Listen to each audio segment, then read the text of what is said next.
was dark, with the only light being glowing images of various weapons, vehicles, starships, and other interests of interstellar war. Maps with tactical and strategic overlays, timetables and scores of contingency for each point on them, and the possible results of each. The amount of information was immense, as it covered nearly every possible aspect of war, from the training and material makeup of troops to the latest advances in foe speed targeting. This database had been compiled by the man leading this meeting of the minds for the express purpose of answering a simple question. The others around the table had been pursuing and examining the data at hand, cross-examining the conclusions of others while being similarly challenged. This had been going on for the better part of 3 weeks. Not that any would notice after the meeting was done, and this pocket bubble of temporal reality was closed, ending the meeting a comfortable 2 hours after its beginning, relative to the rest of the world. None outside those present would even be aware that the meeting had happened at all.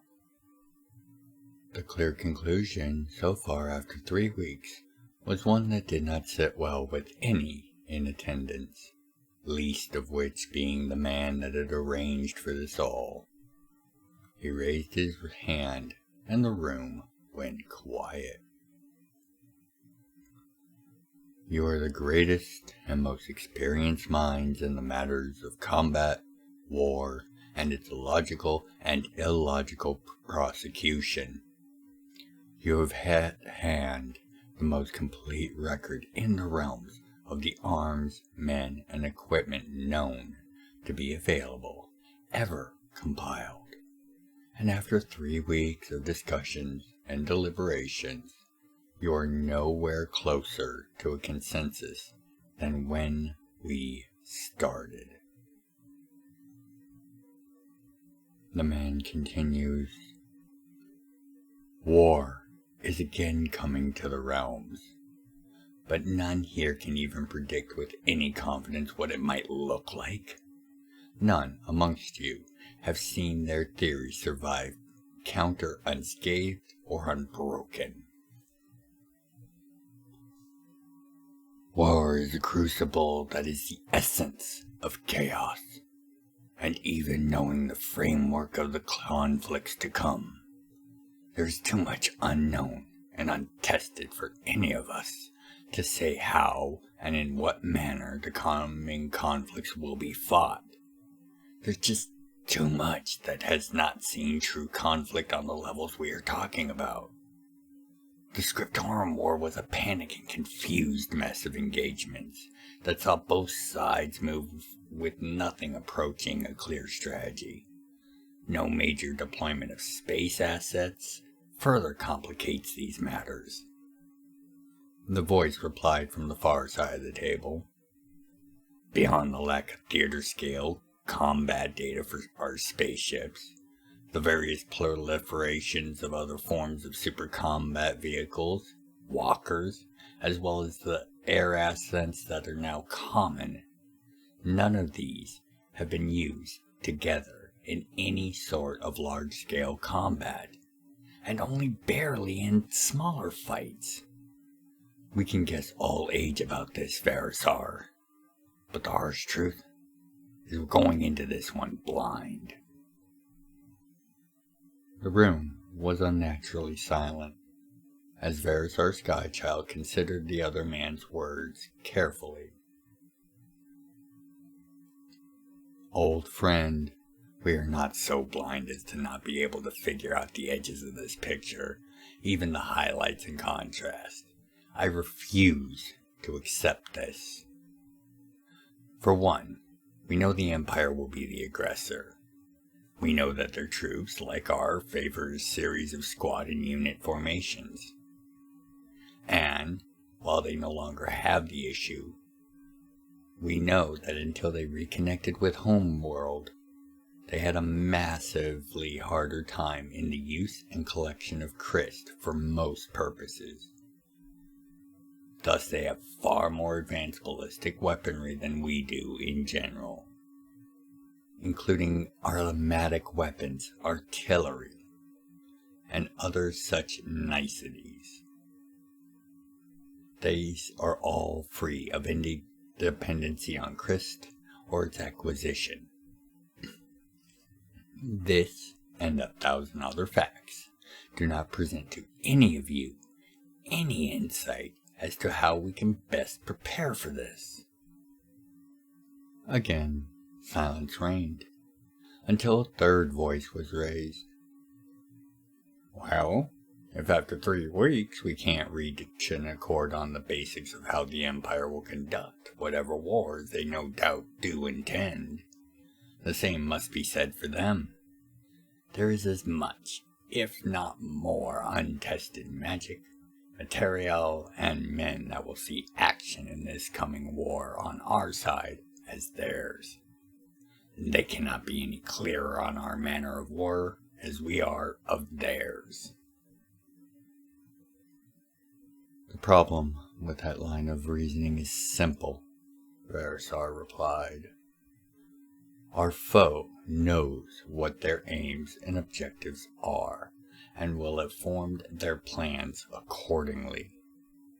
We, however, have no clue in that matter, and to try to defend everything will see us sundered.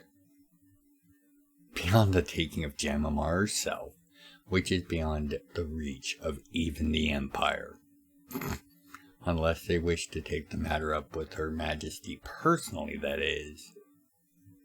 A small wave of chuckles rose from the assembled group. That leaves us with the potential targets and goals that are unclear. Even with the data that was obtained by the hunters, we have shockingly little to go on. Clairvoyance played on his face as he sat back, waving the images away and letting light return to the area around the table, ending the time bubble. Thank you for your time. Please take your copies of the data and do what you can to prepare. And keep in touch. The rest of the collected group looked between themselves in a silent shock with the rapidity of the ending, before nodding and saying their goodbyes, excusing themselves from the private room, soon leaving only Verisar and a small elven child looking at each other from across the room. The child's eyes lacked the normal mischief that was a seemingly permanent feature of them normally, as he took Verisar in from his perch on top of the door, leaving the room.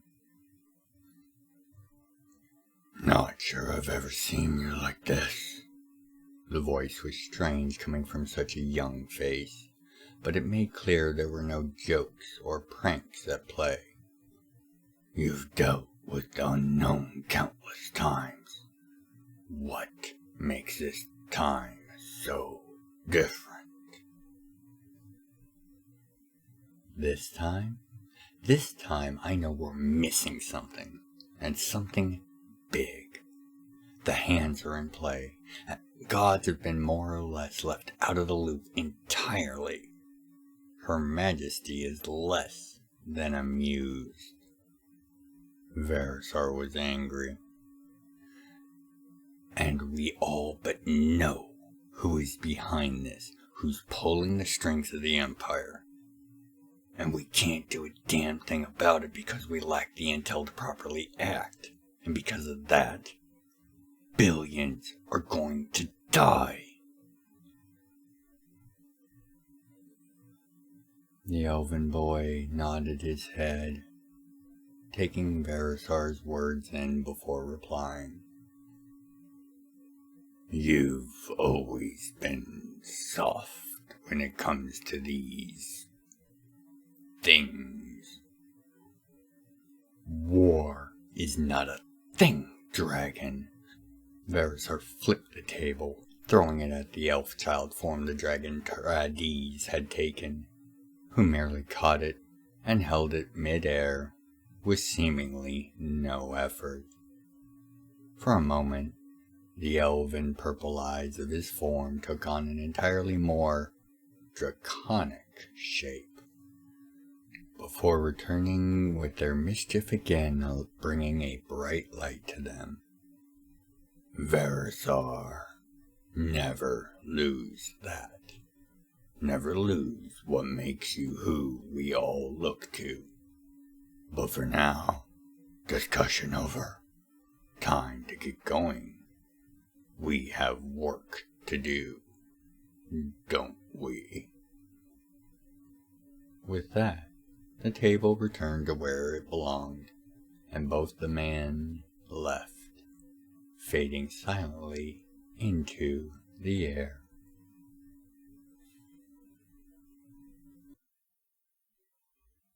Deep in the western reaches of the forests of Domnitra, two men traveling down separate paths approach a juncture as they head westward. They have known of each other for some time, by skill, spell, or natural attunement to the world around them.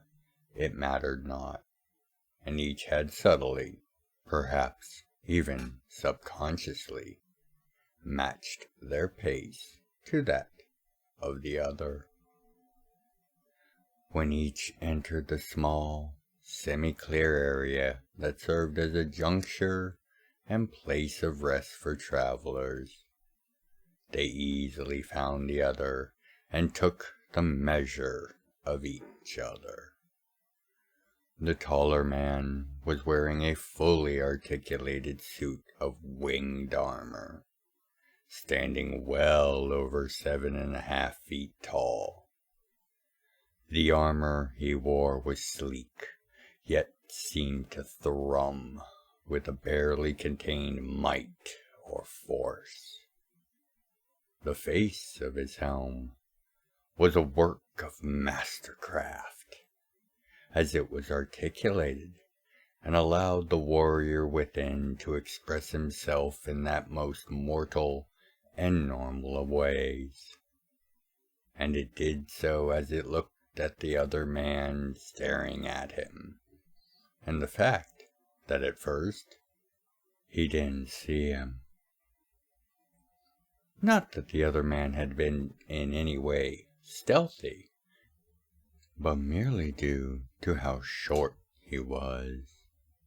The man was a goblin, a bit taller and sturdier than most likely an enlightened, perhaps even one of the farm, the armored traveler must have thought.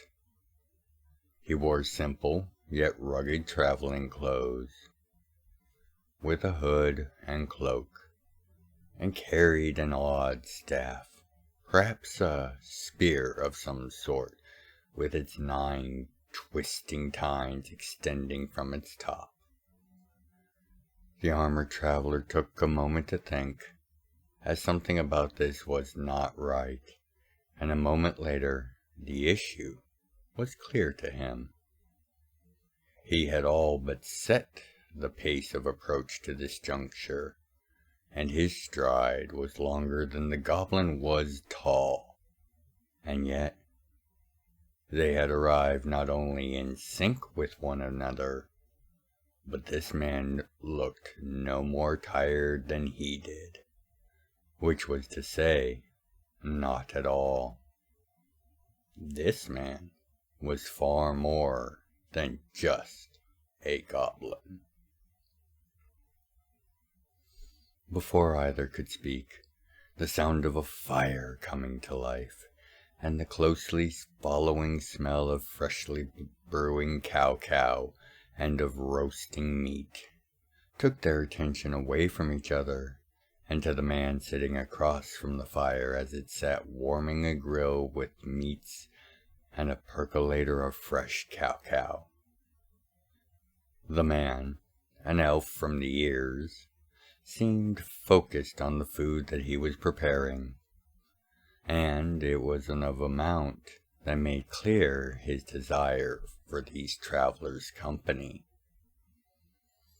Logs for each of them to sit on were already in place, with a trunk for the armored traveler and a much smaller log for the goblin. As they began to approach the fire, which was on the far side of the clearing where they had entered, they drew closer to one another, still in step, and exchanged names. "Kanar," said the taller man, nodding towards the goblin. "Scry Arst," said the shorter man, as he made long, bouncing strides, perfectly matching the other man's step effortlessly. With that, they neared the fire, and for the first time the man at its opposite end seemed to take notice of the approaching pair. "Please, gentlemen, join me. I have this fine food and drink, and would like to share my bounty with both of you." The elf had not raised his face, for he was too focused on his cooking, but his tone was warm, and to both men strangely familiar. As both men glanced at each other one last time, the elf looked up with a smile on his face, and gestured for them to take their seats before going back to his cooking. It was then that both men confirmed their suspicions, and sat in relative confidence in their own safety. And having just sat down to break bread with Verisar Skychild, son of the divine royal family and pantheon of Criterion, that confidence was well placed. "Thank you for your timely arrival." A wry smile spread across his lips as he continued. "I bother and interrupt your travels only to expedite you to your eventual and mutual destination. After all," again he raised his face to study the two men sitting across from him, "you two are seeking the same man." As one, both turned and nearly exclaimed, but then their minds both went into overdrive, deducing and figuring out how this fact and its implications impacted the identity and thus the trustworthiness of the other man. Within a moment, the armored man who identified himself as Kanar smiled and asked what generation of farm elite he was sharing a fire with. And the Christon goblin Scry Arst only reply was to what a tragedy it would be to get lost in reminiscing when there was work of a godly notice to be done.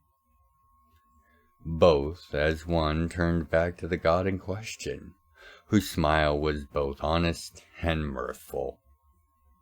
Raising a hand and snapping his fingers, both men turned back again as they heard something materialize relatively close behind where they were sitting. It was a spaceship, a prospector model, generally used for in-system travel or between ships. Sometimes they were used as long-distance ships by the more ageless and patient races, but this one looked heavily customized, and considering the source, its looks were more likely just a facade to cover the more extreme tweaks and improvements this vessel has received. "Been a project for a few decades or so, maybe centuries," Verisar began. "You see, the Teltekians, they have a tradition from long in their past, apparently before they made it to the stars even, of overpowering their land and personal conveyances. Supercars is what they were originally called, and I thought it a wonderful tradition to honor in my own way. He gestured to the craft. Her name is the Speculator. She has a cog drive and should hold a cruising speed of nearly 250. That makes her one of the fastest ships in the realms, and she has all the amenities for your travels to come. Pre-programmed with the nearest cog station to where Hawn is. From there, you'll have just a short span of 5 light years to cross. All I'm asking is I get her back in one piece. Looking at their new means of travel, both men barely had to glance at one another before agreeing to make all efforts to, of course, return the craft. Discussing a few details about the ship over the food Verisar had prepared, both Kanar and Ars finished their plates and drained the last of the cow Verisar had brewed for them, and then boarded the Speculator and prepared to set off, using the codes and keys given to them by Verisar to secure the vessel to their control and set the proper course in its systems. Moments later, and with an audible pop, the ship vanished, translocating into high orbit before engaging its cog drive for the jump to come. Verisar sat, now alone, finishing his own cow, and wished the men safe travels, and silently drew odds on never getting the Speculator back. With a smile and shaking his head at the futility of even asking, and now his minor nudge to keep things and affairs moving as they needed to be now done, he faded from the clearing as the fire snuffed out, only warm coals remaining at the bottom of the fire pit, casting the softest of glows for a few moments before fading away, as the heat producing it expended itself, leaving the clearing as quiet and undisturbed as it had ever been. On a space station far from Jam'mR, Hawn and his crew continued the efforts of past months to restore the station's various systems and functions. The station's previous owners, a band of pirates of less than talented individuals, had pillaged many subsystem parts and other items in their ignorance seemed non-critical, but in reality had governed and controlled many of the advanced internal functions that the station was designed to manage. The station, which sits on the edge of a system-sized storm cloud of cosmic-grade destructive energies, serves as the only means in or out of the system at all, as well as the control center for all the substation and their functions in that system. A massive, star-powered, and operating with the various planets and moons within as nothing more than fancy gears, factory. It was through further efforts of politics and favors assured that the system was granted to Hawn's ownership, and its status as a rare, sovereign, wild realm meant that he would be able to leverage the might of the council law itself to ensure that their system's independence from any one faction within the realms, as to avoid becoming a target of all the rest. However, they needed to get these repairs completed as soon as possible, as that neutral status would depend on their ability to use some of the production capabilities to produce trade goods and materials for sale equally amongst interested buyers. If they could establish a reputation as an open and fair market and source, it would afford them a great deal of latitude in how they could proceed otherwise. If they could repair the damage to the station, they would have one of the most advanced and capable manufacturing bases in all of the realms.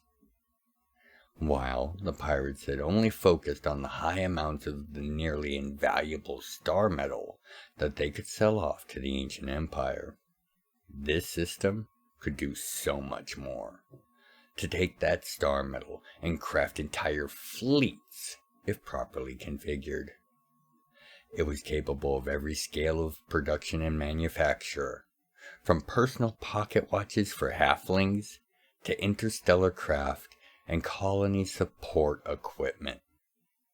This station, and their verified claim to its ownership, was set to bring them under the hostile gaze of the ancient empire at the very least, and if not many more who would desire the enormous advantage that this system would bring to their power base. Fortunately for Hawn and his crew, the defensive systems had barely been touched, and what had been done was easily mended. Soon, they were able to work in comfort, knowing that while the factory systems were not anywhere near being restored, the outer defensive weapons, the multi-celestial sensor systems that guided them, and the myriad other shields and fields that the creators of this place, the ancient and eminent Analar, had set to preserve and protect their work, were operating at full power and function within a matter of days. So, several months later, with nearly a third of the damage either repaired, mitigated, or otherwise dealt with, the sounds of invasion klaxons blaring haphazardly across the hundreds of miles of station were a shock to all involved. In the minutes following, as the crew made their way to the command center, which was still on board their docked ship, the Night Rock, each made contact with Hawn and each other, forming a picture of what was happening. Someone had tried to teleport into the station, and then, having been rebuffed by the defenses, tried several hundred more times in the minutes it had taken them all to gather. Each attempt was different, and each was equally easily stopped. So far, the intruder had not even breached the first layer of 9 security protocols that managed and protected teleportation. Next, an attempt to open a manual airlock nearby. Again, when the codes and commands were rejected, a series of rapid-fire brute force attempts to trick or force the airlock open followed. The crew began to ready their weapons, knowing that such a determined foe would not be held at bay even by defenses like these forever. Then suddenly, the airlock opened, and a lighted path to a meeting place was illuminated in the dark space outside the station. All turned to see Hawn with his hand on the controls. Wordlessly, Hawn merely nodded to the image of the now guest floating into the airlock, and as that guest waited for gravity to pull him to the floor, the info card that popped up identifying him as none other than Nick Amar, Lord Protector of the Analar. Everyone immediately checked their gear twice more. Nick was a known entity to Hawn and his crew, and he was not to be trusted. They had never met, as it were, but as former ranking members of Criterion's Black Op division, Hawn and most of the rest of the crew were at least marginally aware of the powerhouse that was walking its way towards the empty storage bay. Sighing about how the gods in the Analar were too foolish to even know how to knock, or send a forewarning before showing up, Hawn, flanked by Masnoa and Nada, began to make his way to the meeting. Masnoa entered to begin discussions with the Lord Protector of the Analar, at the instruction of Hawn, who felt her fair face would serve as a better point of contact than his grisly visage. However, within a minute of her opening discussions, the Lord Protector had made clear his intention to reclaim this ancient work of Analar artifice for its creators. This, of course, caused Hawn to storm directly in, and before he had crossed even 10 yards of the massive storage bay towards its center, where the meeting was taking place, Nikamar had expanded to his full 15-foot height, and had a sword longer than he was tall, drawn and ready to strike at Hawn. Hawn, for his part, had vanished in a bloom of light as he summoned and merged with his mecha battlesuit, now standing 20 foot tall and holding forth a near mere copy of the blade the Lord Protector was now pointing at him. The Lord Protector demanded in rage to the origin of Hawn's blade, who had dared to attempt to mimic one of his great works. Just as it seemed his violence was about to burst into life, Nada made his presence known, informing the Lord Protector that he had given the blade to Hawn exclusively for his mecha's suit use. The effect of this was immediate, as Nick not only dismissed his blade, but returned to a much more reasonable height almost immediately, seeming to be shrinking under the gaze of the far smaller old beard dwarf. Rendering apologies for interfering in the affairs of others, Nick waved his hand, and with it a soft thrumming vibration began across the station. He had just replaced the initiator module, and with it, the full auto-repair systems of the station sprang into proper and full life. Fading from sight as the airlock opened and shut once more in rapid fashion, Nikamar left the station and its inhabitants, better off, but utterly confused as to what exactly had just happened. Confirming the rate of repairs with Navi after returning to the command center, Hawn was pleased to find out it would be less than 2 weeks before the station was totally repaired. Next would be the challenge of staffing the station, as well as it was capable of full automation. Far more could be accomplished with the presence of a few personnel to help manage different lines of product and development. A week later, long-range systems detected a ship was heading in their direction at high speed and would arrive in but a matter of days. No contact had been made yet, and the vessel would have otherwise been undetectable due to its hull makeup, if it were not moving at well over 200 foe. And only the fact that it was on a direct line to them had made detection possible even at those speeds. Hawn and crew began to load and prep a number of designs and specifications into the system for immediate production once all the systems went online, as they awaited these newest guests, and prepared to defend themselves if they should prove less than friendly.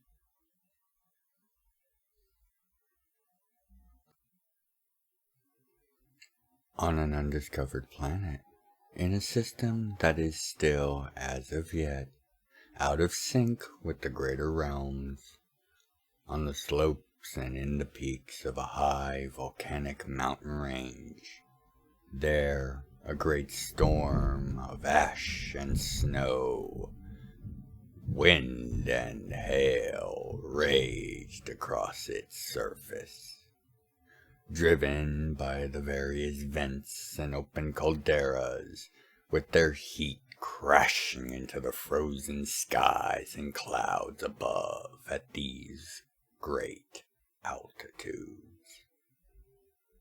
No beast could reasonably fly amongst those gales, for the icy shards of hail or the occasional flaming bit of rock falling down would spell a quick and most likely lethal end to any that tried to attempt the flight for any real duration. For much the same reason, one could not even attempt to make the crossing on the surface without ample preparation, either of spells or of gear to protect from this most inhospitable of environs. Crossing through the mountains themselves was similarly dangerous, for the Antani, and more specifically and worryingly their royal Enskanai, had made this ridge and world theirs. They, by all evidence, had fully infested the ridge, using it to create vast numbers of saurian abominations that had been encountered on the southern half of this landmass, as well as any number of other efforts. These efforts were known to include the launching of shard ships, so that they could invade and infest other worlds. To try and travel the halls of their main center of power on this world was, if anything, more foolhardy than trying to cross the surface, where even the Antani needed protective gear. Nearly 20 feet below the surface of the pocked and quickly filled and pocked again snow top, in a bubble of shifting, comfortable, and safe space, Optor in Sortai and the alien elemental manipulator Onka steadily made their way across the slopes and ridges of the mountains, intent on crossing them to continue their trek northwards, towards the location of a means for our heroes to escape this planet, and to gather the proper means of dealing with the Etani threat that is so clearly present. Between the manipulations of Onka in forming and shifting the bubble along, and Optor's magical refreshing of the air as well as maintaining of the temperature, progress was not rapid, but was moving much more swiftly than was initially thought to be likely. Tranos, Optor's bonded draconic familiar, would use his gifts of translocation to pop above the surface of the snow for a brief moment to get a look before returning to the safety of the bubble. With this, they had been able to cross the lower peaks quickly, and once into the depths of the mountain line proper, they were able to navigate away from the clearest signs of Antani settlement or defense. Of note in their travels, it was clear that the mountains they were crossing were riddled with tunnels and other paths cut deep into them, as they encountered dozens of large caves, many with tunnels leading deeper into the mountain, However, these tunnels were not meant for any sort of transit, being filled with razor-sharp wires of an odd crystalline nature as they were. Our heroes had availed themselves of the shelter provided by the caves a few times in the weeks this crossing had already taken, and while they didn't exactly relax or ever let their guard down completely, they had had no contact with any foes or guardian beasts of any description, nor had they found evidence of the existence of such residents in these peaks amongst their travels thus far in the constant storms. Taking refuge again in such a cavern, after nearly a week of under-snow travel, it was quickly discovered that the wide tunnel in the rear of this cave, unlike each of the caves they had investigated before, was free of the crystalline threads, and thus would allow access deeper into the mountain. Both Optor and Onka were hesitant to further explore, and nearly made to move on from the cave out of an abundance of caution, when it was noticed that the air was flowing from inside the mountain, as opposed to being drawn into it, as with the other caves they had encountered thus far. The air coming out was odd, as it carried truly no distinct odor or scent, and if anything reminded Optor of the sterile air of a lab, or, more accurately, its exhaust. The opportunity presented by possibly being able to gain direct access to a lab or other sensitive area within an Antani stronghold was thus unprecedented and could not be ignored. Hurried and serious discussions were quickly had, and it was swiftly decided that Optor and Trinos would scout out and discover what they could in 4 hours. Then return. No matter what happened, they were to be back in less than 8, or Onka was to take the goods and bags Optor was leaving in his care and attempt to make it back to either Jam'mMar or at least a hunter's outpost to pass word on of the situation.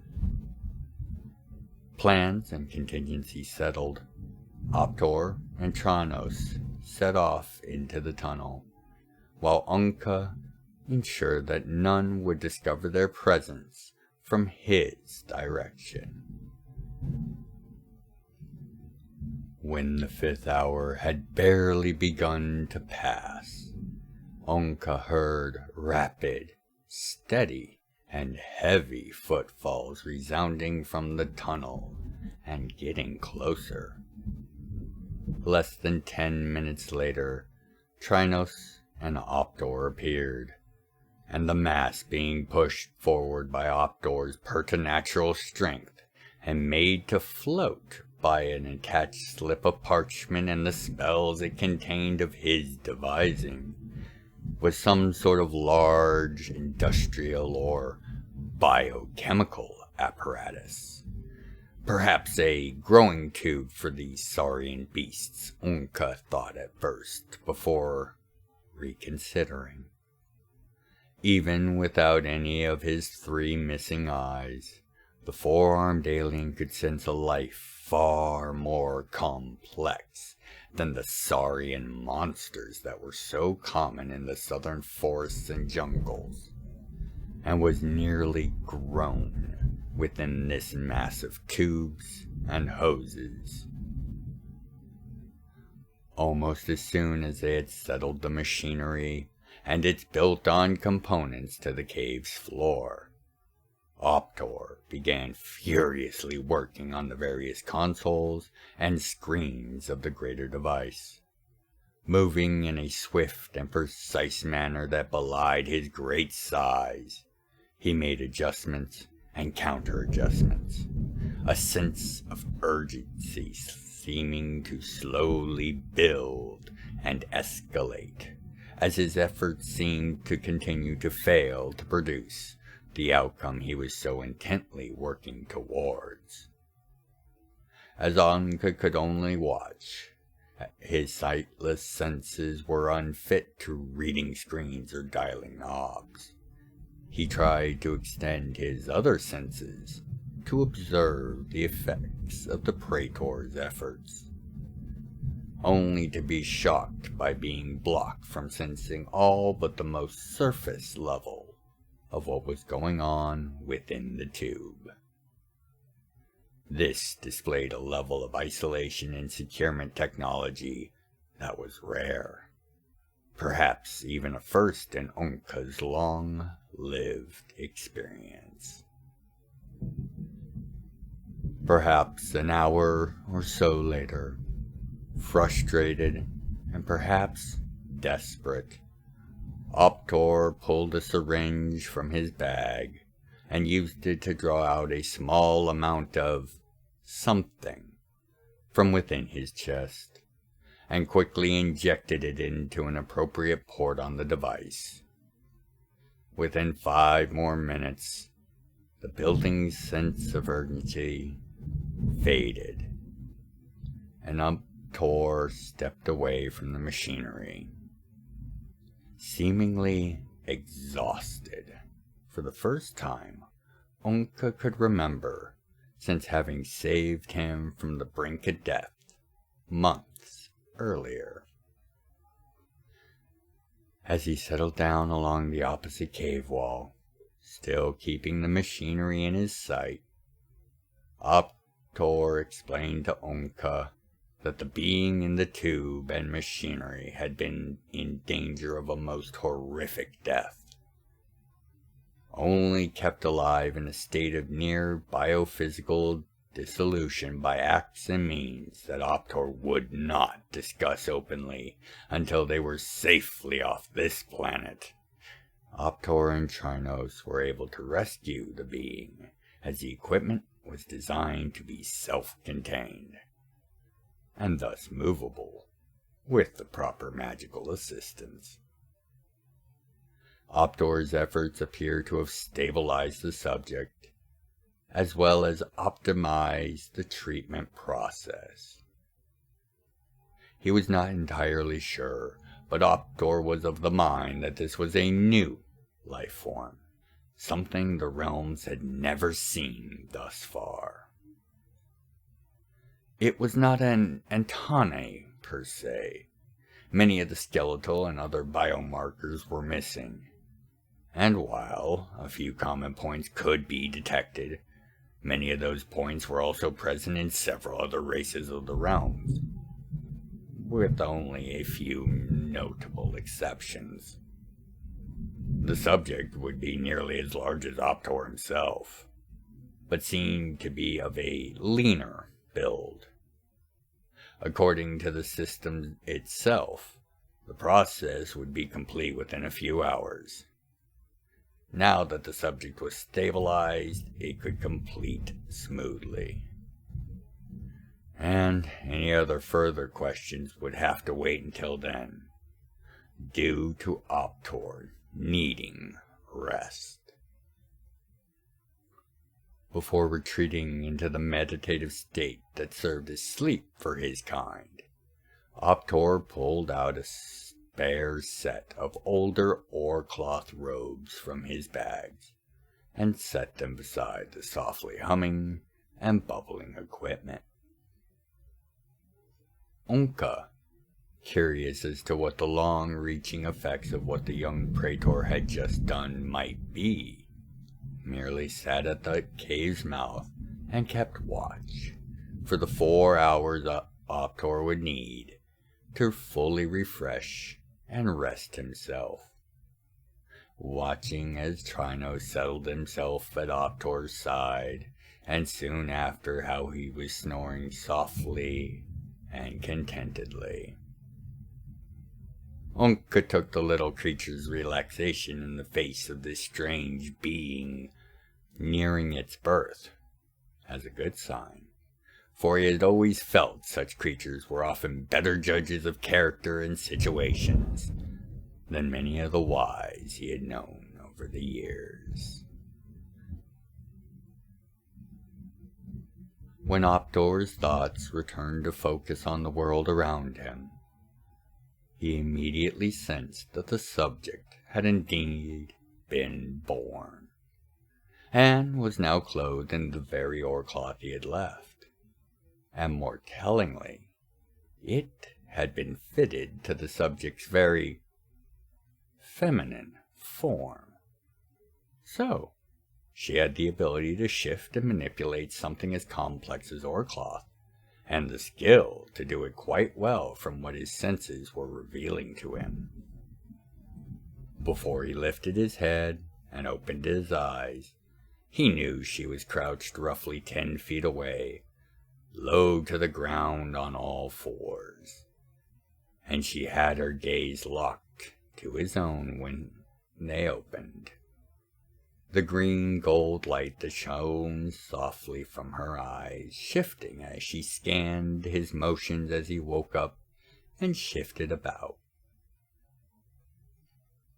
Optor's open smile and direct addressing of the new life before him, in clear and open words, sent her backwards in a scuffle, acting as if she neither understood or trusted the sounds directed at her, moving in ways to make it appear as she was just some savage. But the ruse did not last long, as Optor pressed on, making it very clear he knew the level of information and knowledge she had been imbued with, and that he had in fact added a selection of general realms information to it, including its many languages. Optor did not smile condescendingly or snicker at this revelation, but Tranos had no such restraint, as he stood up and tilted all 3 of his head in an overtly overplayed act of confusion over her savagery facade, freezing for a moment before standing up and chuckling while admitting to the act. The new life form introduced herself as Lasara, and she immediately thanked Optor for her rescue and saving of her life, for she had been mildly cognizant of her state for a very long time, and while she understood the questions that her existence presented, she offered to abide by nearly any stricture or terms of service if Optor and his ally would just make sure that the Antani did not find or capture her.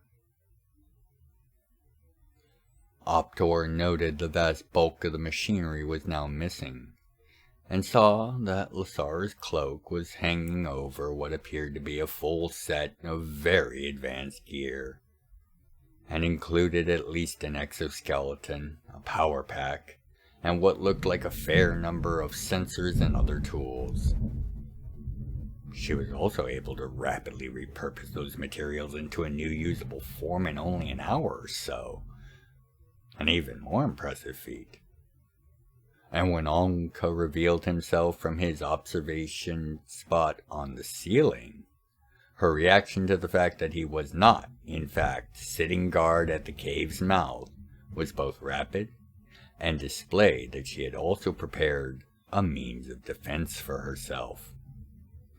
A set of nearly clear, crystalline blades extended from both over her wrists and elbows, with edges far sharper than Optor had expected. And they slid back into their holding states almost as quickly when she realized it was Onka on the roof. Lasara quickly began to apologize, having drawn weapons on him after asking for his help, nearly falling into a panic. The old alien's shock at her outburst and worry was such that he actually fell from the roof of the cave, before righting himself mid-air a few feet away from landing and sitting beside Optor. Soft chuckles and apologies of his own came from Onka, as while he did mean to be in an advantageous position should things have gone badly, he was no way inclined to deny her plea for help, and noted that Optor's very stated reason for his adventures was to discover and to explore. How often would Optor get to be the point of contact and protector for a brand new life form? In truth, Onka's prodding was without need, for Optor had already chosen to make sure that this Lasara was able to at least get off this planet, even knowing that in all likelihood she would need to stay close to him, as would Onka once they returned to the realms proper. While many travelers from many different places and planes cross the realms often, the latest concerns and worries of war would make the sudden appearance of two entirely new and unknown species of significant power and ability an issue best kept as undernoted as possible.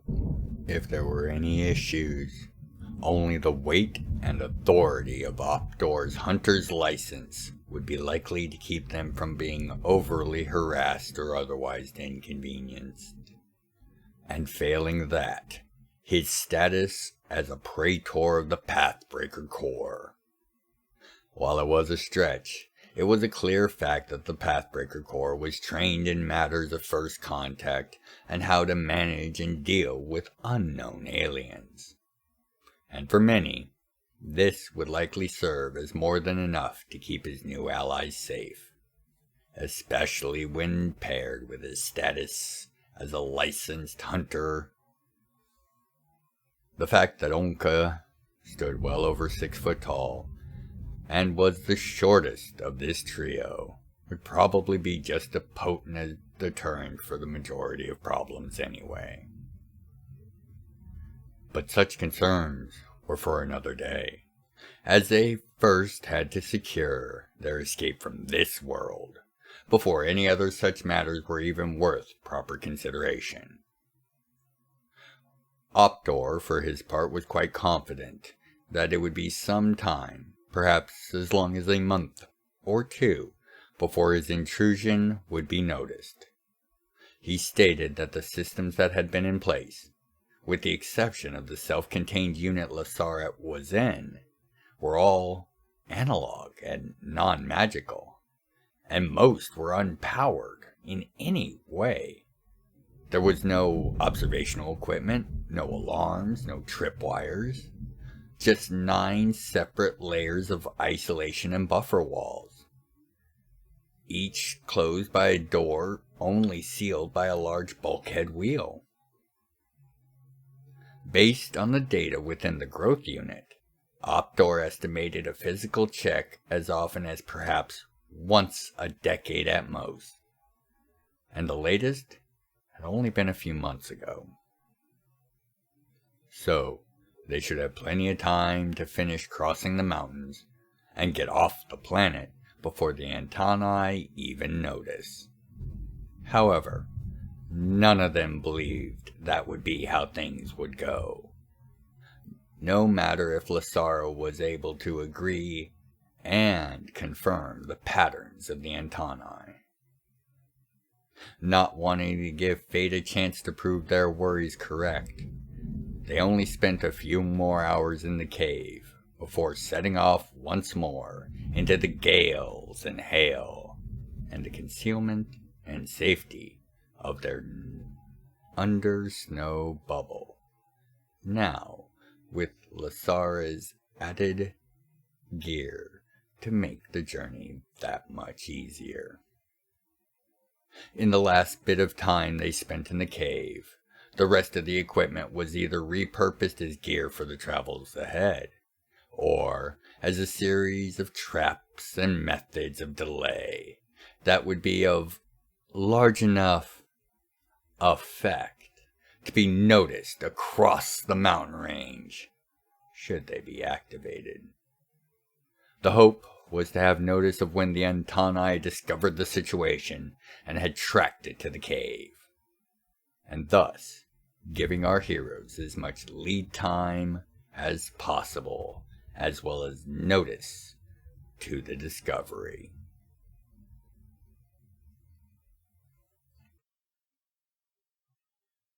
Sitting in an office that was at once filled to the brim with papers, reports, ledgers, and the other paraphernalia of governance and business, and secondly, being comfortable and relaxed, never too crowded, no matter the size or number of guests, the god Kalor Tagra looked over the latest crime reports for the city of Polaron and was displeased. Not at the numerous constables and other officers of the law within the city, but at the persistent and insidious nature of the newest challenge to arise for them. A new drug had cropped up seemingly from nowhere, and its effects were making it a hotly sought-after item. It allowed its users to join into cooperative, euphoric, hallucinogenic, and semi-manifested experiences, with some of the props and the effects of the user's experience fading and appearing as relevant, with only the users truly aware of the nature and detail of their shared experience. Normally, this would not be a cause for concern. New ways of enjoying oneself cycle regularly in and out of vogue throughout the years of history. But, in this case, 1 in 36 on average would become the embodiment of all the cooperative users' negative, emotional, and psychological traits. This would turn the victim into a maddened force of rage, hate, and destruction. And the force required to bring these rampages to a halt was far beyond what Kalor was comfortable hearing being required for what would be considered basic civilians.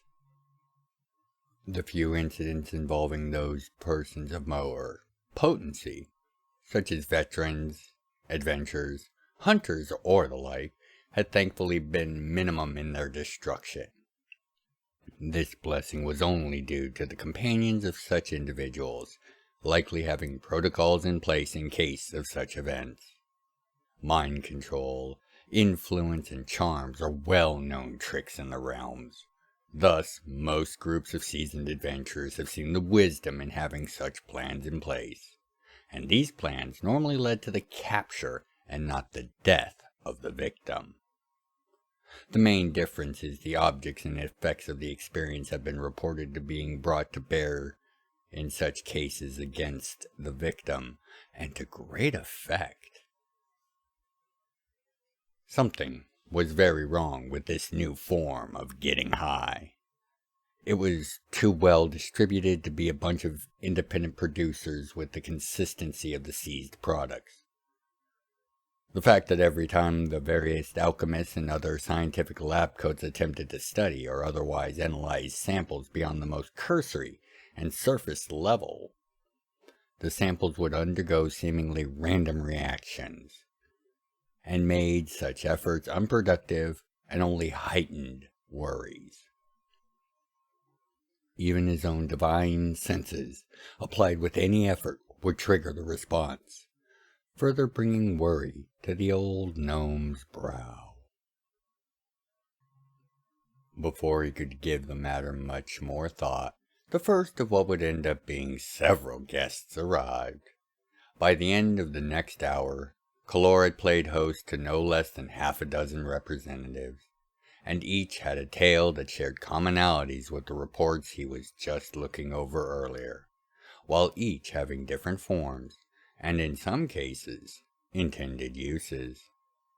From the hunters, he heard of a new combat drug that granted 24 hours of vigor and incredibly enhanced performance, that even extended to the user's gear and weapons. To Criterion finding that artificial void crystals, capable of inducing the fatal crystalline celestial dissolution disorder, or C2D2, were beginning to appear in markets across Criterion. A courier from the Expeditious Fleet Command Council brought word of 2 other substances that were similar to the one plaguing Polaron had been discovered amongst the fleet, but instead of an ingestible series of tablets, one was in the form of a stick of infused butter, to be used to make a confection or other baked good to be shared amongst those intending to enjoy its effects together. The other was a flask of syrupy liquid to be diluted in a serving bowl of beverage and imbibed in a similar joint manner, as well as the effects that had been noted in Polaron. The reports from the fleet added a new angle that was chilling in its implications. And that was these substances, no matter their form, had proved extraordinarily toxic and nearly lethal to both dragons and Analar. This effect extended to even dragon kin, such as the Dragon Knights. After hearing the various envoys and their representatives out, addressing their questions, Kalor was again alone in his office, considering all that had been discussed, and the one question none of them had dared to ask. Where was all this coming from? Who was behind it all? And who was arranging all of this? If not for Kalor, or perhaps his son, Rolak. The 2 Tagras were well regarded as having their fingers in about everything imaginable when it came to commerce, bureaucratic affairs, or governance. And those in the know understood that without the Tagras and their competitions with each other, there would only be a fraction of efficiency or effectiveness in the logistical trains of the realms. However, both Kalor and his son Rolak were equally in the dark as to this mystery, as Kalor's first action upon discovering it had been to consult his son on the matter, and finding his son was likewise dealing with the tablet form of this drug being sold in his many bars, with no more clue as his father had to its origins. The fact that these drugs were with little doubt being created with the same core ingredient, and were being distributed as widely and rapidly as these appeared to be, and without the knowledge of Kalor, was not something that inspired much other than panic and worry in the many who understood how things truly functioned. Thus, Kalor was intent on finding some answers, not only for himself, but for the realms as a whole. As he stood to begin his trek to the first of his planned stops, he took hold of his cane firmly, and leaned on it with a weight that showed better than perhaps anything else the gnome's annoyance and concern over the implication of this latest puzzle. While he made his way along the tunnels under his beloved Polaron, Kalor moved with a speed and silence that would have been of note, except in the dim lights of downtown Polaron, that area of the city built under to serve as an emergency set of housing and production. Only a few of the best could even notice that someone had passed. Only the sound of a secret door sliding closed, or of a footbridge being crossed, could be heard. And of course, by the time any had looked or otherwise investigated, there was no one to be seen or heard. Soon enough, though, the dim tunnels gave way to the light and warmth of fire, with torches mounted along the walls. This is where the underworld of Polaron held their ill-gotten gains, trained their talent, and reveled in their victories while commiserating their failings. Deep in those tunnels, in a vast chamber originally intended for use as a water reservoir for the city in times of need, Kalor stood on a platform several hundred feet from the reservoir's stony bottom and calmly waited. A soft vibration rattling up from the contents of the chamber. Millions upon millions of copper coins, hundreds of feet in depth as well as in width and breadth. And soon enough, the neck, head, and shoulders of a massive black-scaled dragon burst from the lake of copper and arched menacingly over the gnome. Dark vapors of a toxic nature emanated from its scaly hide, and it held its mouth ever so slightly open, so the acrid fumes of its breath would flow over the fool who chose to enter his chambers without permission. Before the first breath of air could escape his lips, however, Stennox, the draconic grandmaster of Polaron's underworld, better known as the Grey Guilds, recognized who, in fact, had just waltzed into his private hoard room, and with no little amount of annoyance, leaned back and away from the god that had come before him, complaining about he should at least announce himself before arriving unexpectedly, all while continuing to swim in his copper pool of coins. In response to which, Kalor merely complimented Stennox on the increase of his mighty hoard, and poured nearly 50,000 more copper coins into the pile, and complimented him on the effectiveness of his entrance. With the pleasantries thus seen to, Kalor wasted no time in appraising the dragon on the situation, and demanding any knowledge that the Grey Guilds had on the matter of these new substances.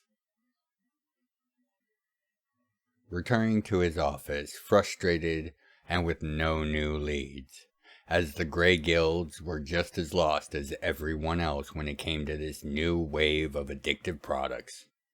None of the members of the guilds were involved in the distribution or sales networks that peddled the drugs, and those dealers that had been nearly captured had all chosen to overdose on their product, rather than face questioning at the hands of the guilds. This left only more questions, and as the door to his office slowly came to a close behind him, just as he rounded the corner of his own desk to sit down, Kalor became aware that he had his own unannounced guest, and he smiled wearily at the symmetry of situations that had occurred this day. Sitting in one of his more comfortable chairs was an Analar, wrapped head to toe in thick, heavy traveler's robes of leather and cloth, dyed a deep but slightly fading royal purple. Only his hands and a strip across his eyes were visible, and they both revealed the age and wiry strength etched into the deep lines in those little bits of exposed flesh. A slight nod, slowly made, was offered as a means of greeting, and Kalor returned the gesture as he sat down, drawing forth a large coin from a drawer in his desk, setting it on the desktop and sliding it towards his guest. His guest was none other than one of the 4 sons of the Analar First, Jackson, known only as the Merchant. A businessman of no less talent and skill than Kalor and his son, and as the elder Tagraw had long suspected, was most likely the driving horse behind the criminal obfuscation of independent and neutral syndicates, better known as coins. Coins and their various agents and go-betweens had been a growing force, acting as a shadow to the already existing underworld structures, but outside its control or influence. Only the fact that the most elite or well-connected even had a chance to do business or be invited to join with them had allowed them to grow so quickly and relatively unopposed. In effect, it was the underworld that the underworld went to get things done. They were not exactly allies, but as the Merchant quickly laid out, they were not anywhere near foes either. The Merchant had come to share information on this new explosion of product, explaining that while coins were involved with the transport and logistical matters of the completed product, they were not aware of either the processing center's nature or location. Furthermore, while the Merchant could confirm that all of these products were being derived from a common base component, and one that seemed to be erratic in nature, that was the extent of even his understanding of it. No trace of what the base component actually was, and no idea where the centers where it was converted into the products that would be left in dead drops for transports, payment attached, could be found. A few more minutes of conversation passed, as both men confirmed the other's conclusion on the inviability of these drugs as a business proposition. And they, along with the pseudo-Void Crest, were only reasonable as a form of subversive underground attack, not some form of profit maker. The rate of adverse reactions was far too high for any other explanation. The exorbitant cost being charged for the combat stem, which, unlike the rest of the drugs, appeared to have few, if any, adverse effects that were unexpected for a 24-hour-long combat drug, would likely be serving as counterbalance to the production costs of the others. This meant all the substances were connected, and the force behind them not a member of any known group. Whoever was behind this, it was a foe to the existing order, and one of significant sophistication and resources. The Merchant assured Kalor any information uncovered concerning this affair would be shared with him as soon as was reasonably possible, and Kalor agreed to share intel for the efforts of rooting this threat out. And with that, Kalor was once again left to his thoughts and his office. It had been a very busy week for Justique and Lassen, for Farmhold was currently a flurry of activity and work, and between the crops, continuing construction, and of course the preparations for the coming conflict with Deep Lock, there was no shortage of tasks and affairs to be dealt with. Even without the presence of Katheon, the brothers carried on with the plans that had been agreed on for the growth and protection of Farmhold and its ever-expanding population. In the past few months, a near constant stream of new residents flowed from the villages, hamlets, and other communities in the region, and most, if not all of those that were not aligned to, or as came to light in recent days, under the thrall of Deep Lock and the intoxicants they now offered their loyal citizens, had made their way out of the area under Deep Lock's control and to Farmhold. Thanks to the efforts of the Celestian node led by Chanlos, and bolstered by the addition of fellow Celestians Vestai and Hereth, longtime friends of Ogman and Miska, along with their embers. This brought the node much-needed numbers, and by consequence, capabilities an order of magnitude better than they had had before. Between building housing and ensuring all the residents were able to start their new lives in Farmhold, the crews were kept very busy, and the already overstretched reserves of material were nearly exhausted, with depressingly little progress in the preparation of defense and combat material being made. Basic defensive systems, as well as personal arms for the citizens in need of them, were easily covered, but the more advanced systems planned for the city, as well as the arms and equipment for the various forces that had gathered under Farmhold's banner, were woefully incomplete. Despite excellent harvests, the rising tensions across the realms with regards to the nearly completed and ratified ABCs of inter-realm conflict had made the needed materials more costly and far less available than had been planned for. Modifications to systems suggested by scryers had produced significant savings in material usage, and those raw materials which they had ready access to were of quality. But it was not enough. Not nearly enough. This had been the situation for months, and if not for the sudden return of Scryarst earlier that week, the situation would be no better for the difference in time.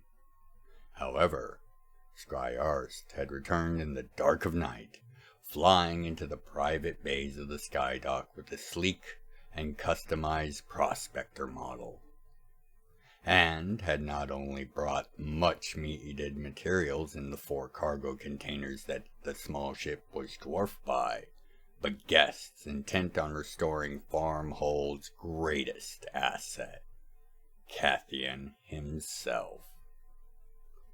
Arst had not announced or given any forewarning of his arrival, and when Justique and Lassen had made their way to the landing bay in question to see what the Goblin Christon had brought back with them, they were shocked at not only the presence of the cargo containers, but of the 2 men Arst had brought with them. The Dragwalk brothers knew these men, one by name, Professor Kanar from Trannis, and the other was the very man who had been their examiner for the final team combat trial the 3 of them had taken at Trannis.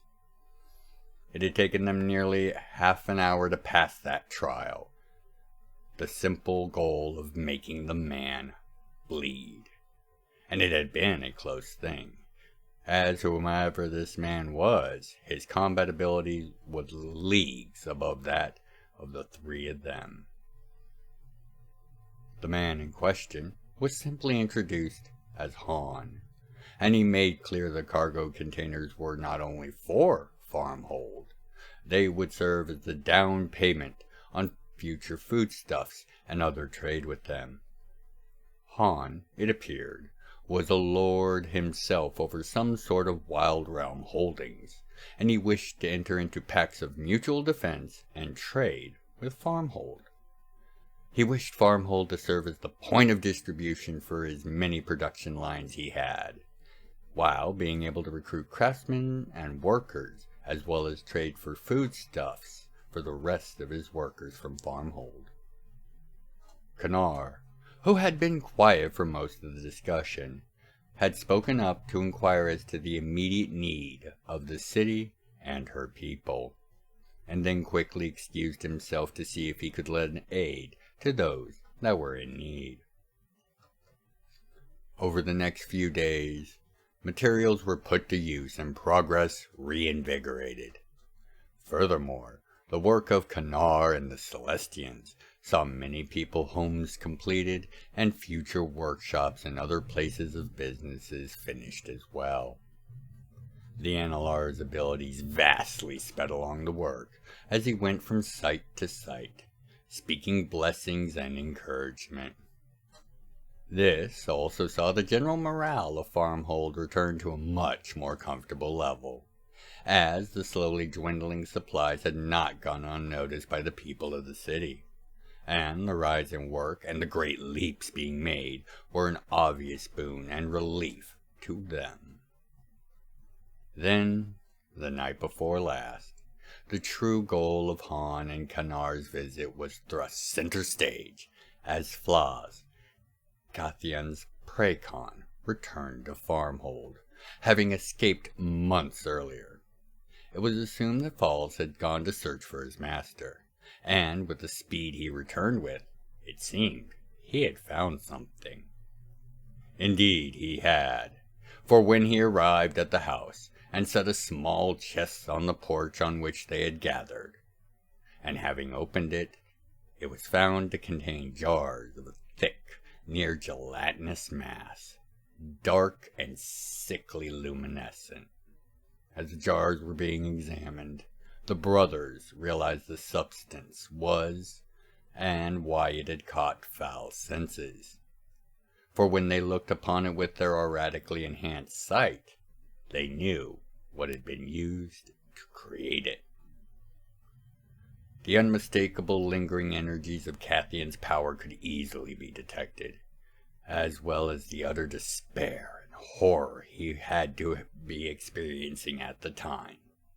Whatever this was, it was being extracted from Katheon directly, and in a manner designed to torture out every possible bit of emotional anguish and pain.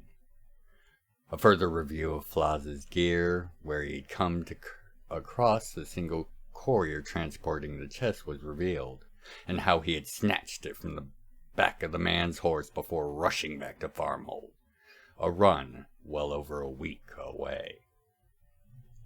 This, of course, prompted a series of serious and very heated discussions on how best to address this new development. However, in less than an hour, Hawn and Kanar had set off in that prospector to run down the lead, and they had left instructions that the brothers should make all due efforts to complete what they could as quickly as possible, to prepare for the inevitable backlash if they were right or successful in their efforts. The brothers, for their part, made no small amount of argument as to the fact that they should be involved, to which Hawn merely offered that any who felt they could beat him in a fist fight would need to prove it if they wanted to join. Despite their intense desire to test themselves, and moreover, go to their brother's aid, it had not even been 2 years since their last encounter with Hawn, and the brothers knew that he was right. Their place was with Farmhold, and not where Hawn and Kanar had flown off to. Crater's Drag. Hawn had Kanar drop him some miles away from the drag, as even as fancy and potent as the speculator was, it was equally recognizable by those with a keen enough eye. Also expecting to need a rapid escape if things went poorly, having Kanar on standby for a flyby pickup seemed a prudent choice, given the situation. Casually strolling along the lane, Hawn observed that despite having grown in the few centuries since his last visit, Crater's Drag was much the same as it had always been. Perusing a few of the stalls and vendors as he made his way towards his destination, Hawn was unsurprised to notice that he was being followed. A young halfling, fast and nimble, had ever been in or near eyesight of him, and had for the most part done an excellent job of going unnoticed. But to one as old and well versed in tradecraft as Hawn was, the youth might as well be wearing a sign announcing his presence. Of course, this was not only to be expected, but was in fact what Hawn had been looking for, and he now began to move with more speed and purpose, visiting locations in a very deliberate order. Ducking into one of the outer city tunnels, cut into the gap between two buildings, Hawn at last turned on his following tail and seized him into the air, Before the halfling could even cry out, a large coin was dropped into his shirt pocket by Hawn, and he was set back on his feet. Hawn explained who he was seeking and where he wished to go, and handed the youth 3 more of the coins. Payment now made, the youth led Hawn towards his actual destination, a bar where he could gain the answers he sought, one in the inner city.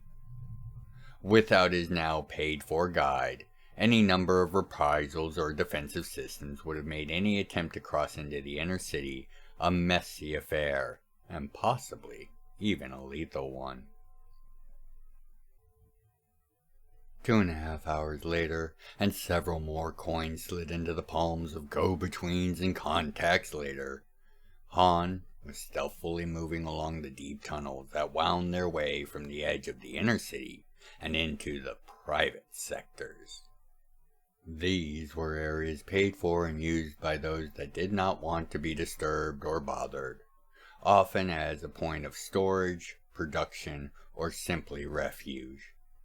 This sector is one that had recently been acquired in the last year or so, and was isolated from nearly every other nearby sector, and finally only saw very few visitors come and go, and almost all of those had made their way towards the north and D block.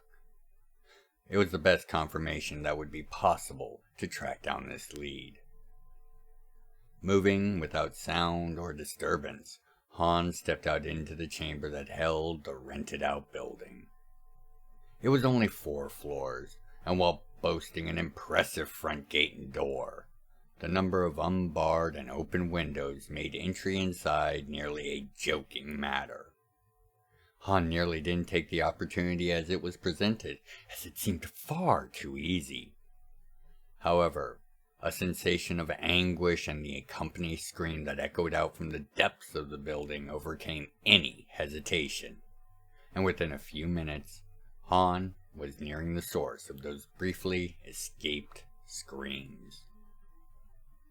A pair of armed guards, with helms that must have blocked the screams and the emotional leakage that was coming from whatever was occurring within the room they guarded, stood on either side of a heavy door.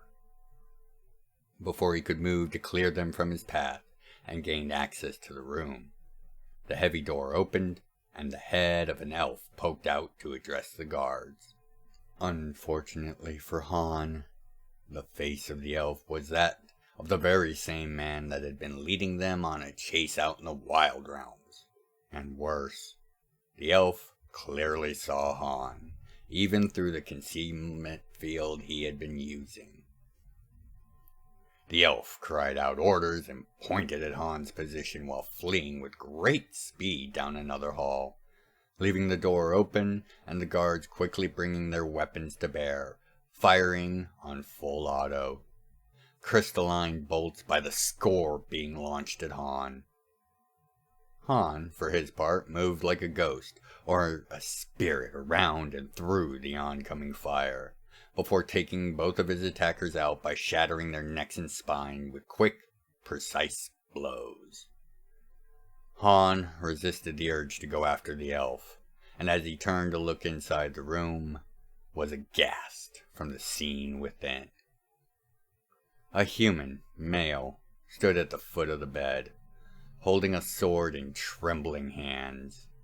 Behind him, and on the bed, the young man Katheon, naked save for a blanket over his groin, lay on the bed writhing as a device attached to his chest made noises of a decidedly sinister nature. The man between Hawn and the bed, having just seen a glimpse of Hawn's ability, dropped the blade and fell to his knees begging for his life. Hawn had neither the time or patience for the blubbering of the man, for the elf would surely be raising the alarms. A few strongly worded orders later, the device was removed and Hawn was finally able to see the full extent of damage done to Katheon. They had taken the boy's arms and legs off at the sockets. The wounds were still seeping and unhealed. And the bed he laid on was designed to keep him aware and mostly quiet for the duration of their extractions, as well as alive, if only barely. A moment or two later, as Hawn began to back out of the building, Katheon now sedated and held in his arms, he saw that indeed the elf had raised the alarm, as a small gang of heavily armed guards stood waiting to gun him down, only for their weapons to explosively malfunction in one grand explosion when they tried, leaving only their smoldering boots still standing. Hawn had barely begun to process the impossibility of what he had just witnessed, when a pair of energy blasts tore across his vision and into a second group of oncoming guards from a secondary tunnel to his right, turning them to ash.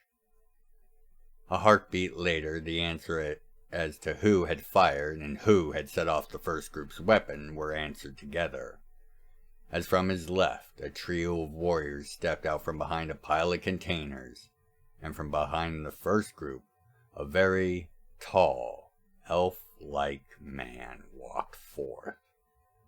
The brothers Caliber and Setson, master of the very forces of luck and fate, and both seemed to be here for the boy.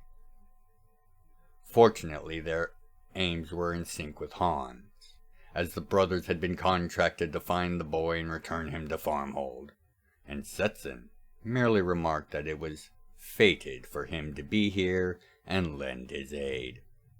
And, within minutes, between the powers of the four of them, Hawn, the brothers Caliber, and Katheon were on their way back to Farmhold. Various errors and false alarms had kept any that would have impeded their escape busy, and the few that were still in their path fell easily. A bit too easily, if Hawn was honest. But, as he looked down at Katheon laying on a pallet in the speculator, and Kanar told them they would be at Farmhold in but a few hours, he decided not to look this pre-con gift in the teeth too closely. It had been a long tour, and our crew was looking forward to resupply and some R&R. For the last 6 months we have been mapping an area of the cluster with a higher than normal amount of singularities, and as such were often in less than optimal situations. Our frigate, the Lens of Wonder, had been battered by energy bursts, slung scrap, and the immense gravitational variances of the area, while we scanned and rescanned to compensate for the various forms of distortion present. We had hoped to be able to complete the work in about half the time it actually took. Unfortunately, the distortions and interference was made worse with energy discharges from various forms of matter being destroyed by the singularities within the region. Between the increase in rogue energies, as well as any number of randomly traveling scraps of matter that had managed to not be fully pulled into one of the singularities, the work proceeded slowly. With the area now properly mapped, routes around and through the region can be plotted with a surety, making travel faster and safer for all. We were heading to Luna Endeavor for our shore leave and to allow the Lens of Wonder to undergo full maintenance and overhaul, as we had certainly stretched the limits of her on more than one occasion.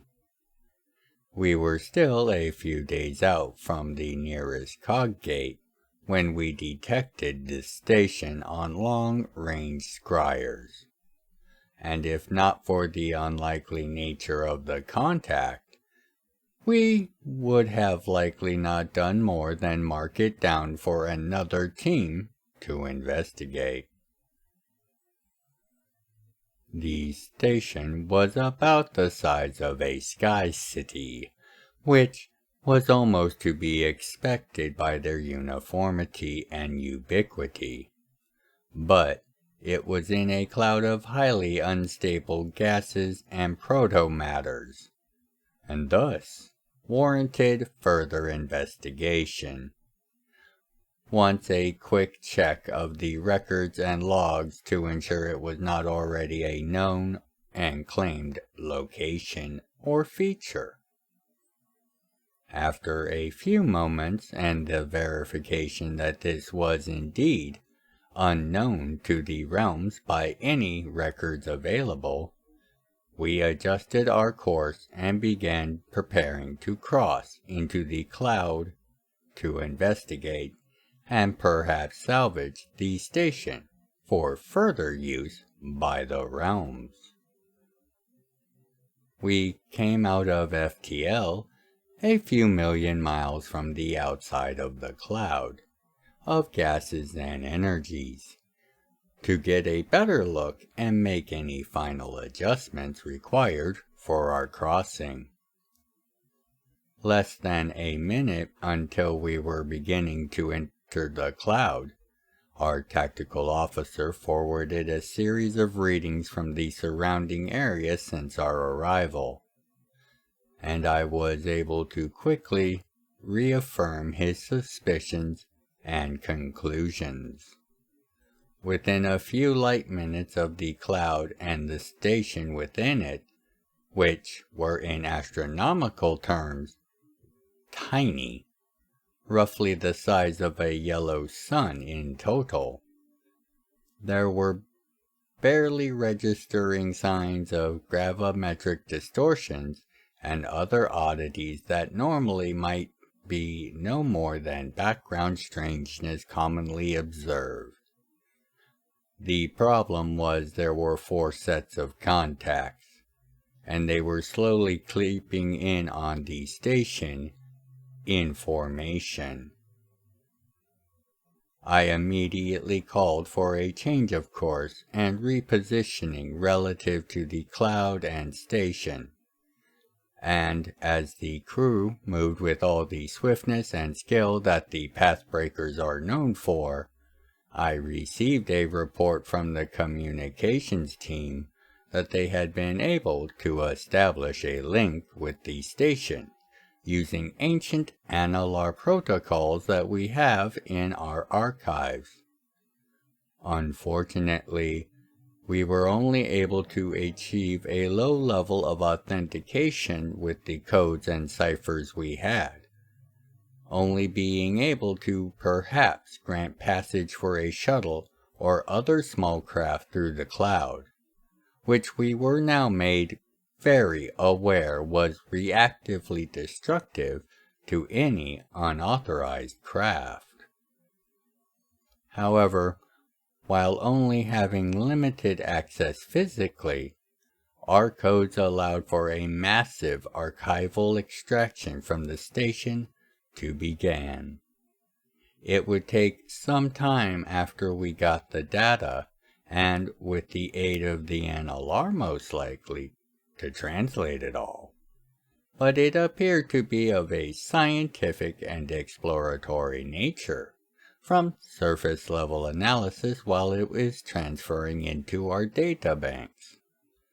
This data link was able to be accomplished without alerting our oncoming unknowns, as we were so relatively close to the station that we were more or less able to whisper to the station and receive the same in return. This station had been built with discretion as a forethought, it would appear. With the extraction nearly half complete, the largest, if only marginally, of the 4 contacts dropped whatever fields or screens it had had in place, and we bore witness to the appearance of an Expeditus-class ship, one flying the colors of the ancient empire. 6,500 miles long, it was one of their nearly 9 identical vessels, each modeled in large part off of the Expeditus Draxus, and thus were warships through and through. Communication station turned to inform me that we were being hailed, and as the only one looking at me and not the screens, saw the console I had opened, and the system in particular I was actively programming and configuring. Their shocked gasp caught the attention of the rest of the bridge crew, and as one they turned to see me as I finished and activated the series of protocols and authorizations I had set into the system.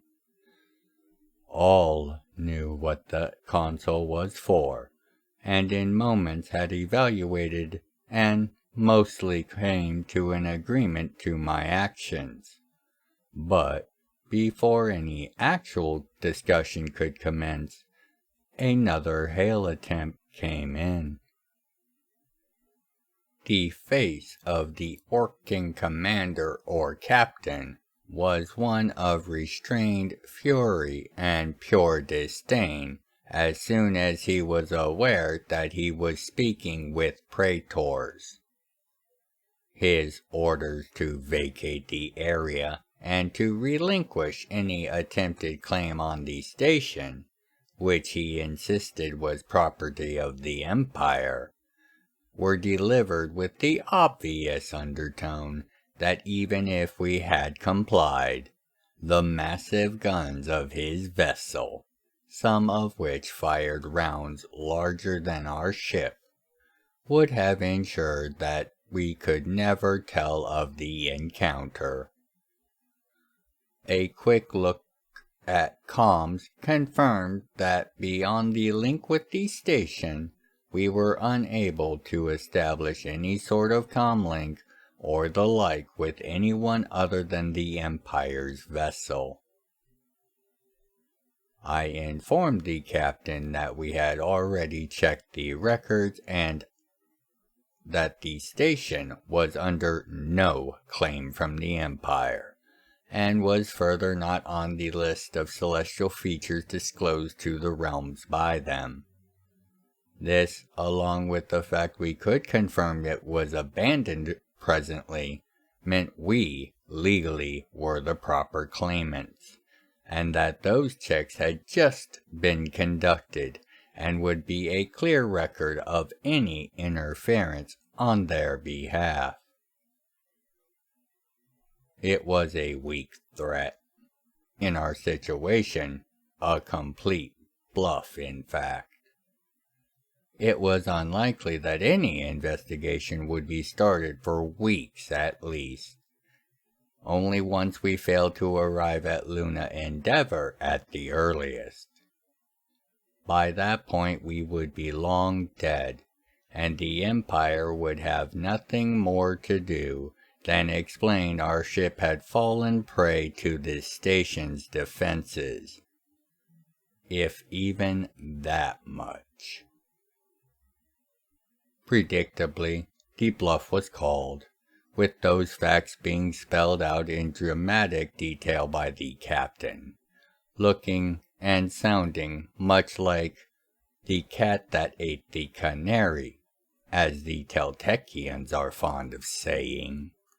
However, in the midst of his bluster, I brought his victorious attitude down a notch or two, with but one utterance. If you fire, if you even look like you are firing, by the Maker, if one of your troopers even lifts a rifle in my direction, our vessel will launch a Voidwraithian torpedo into the station, and before your fire can even cross the distance to slay us, your sensors and scryers will bear witness to the utter annihilation of this station and its secrets.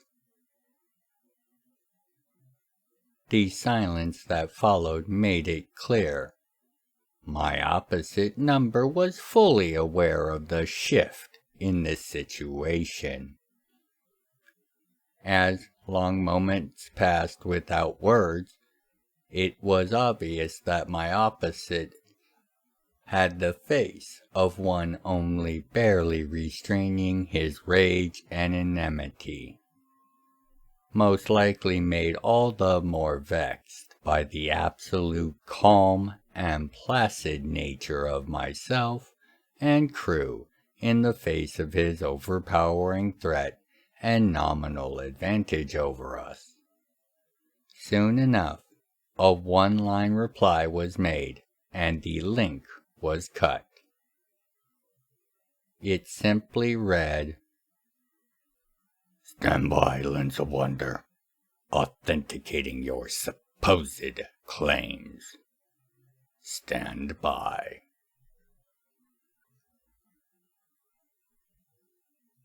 "10 days later, when the Pathbreaker vessel Lens of Wonder failed to arrive for her scheduled leave, maintenance, and resupply, an inquiry was launched. Over a month later, approximately 13% of the hull of the vessel was discovered spinning adrift in open space, with no other significant readings or features within a quarter of a light year. The vessel appears to have been struck by capital-grade weaponry, or its equivalent.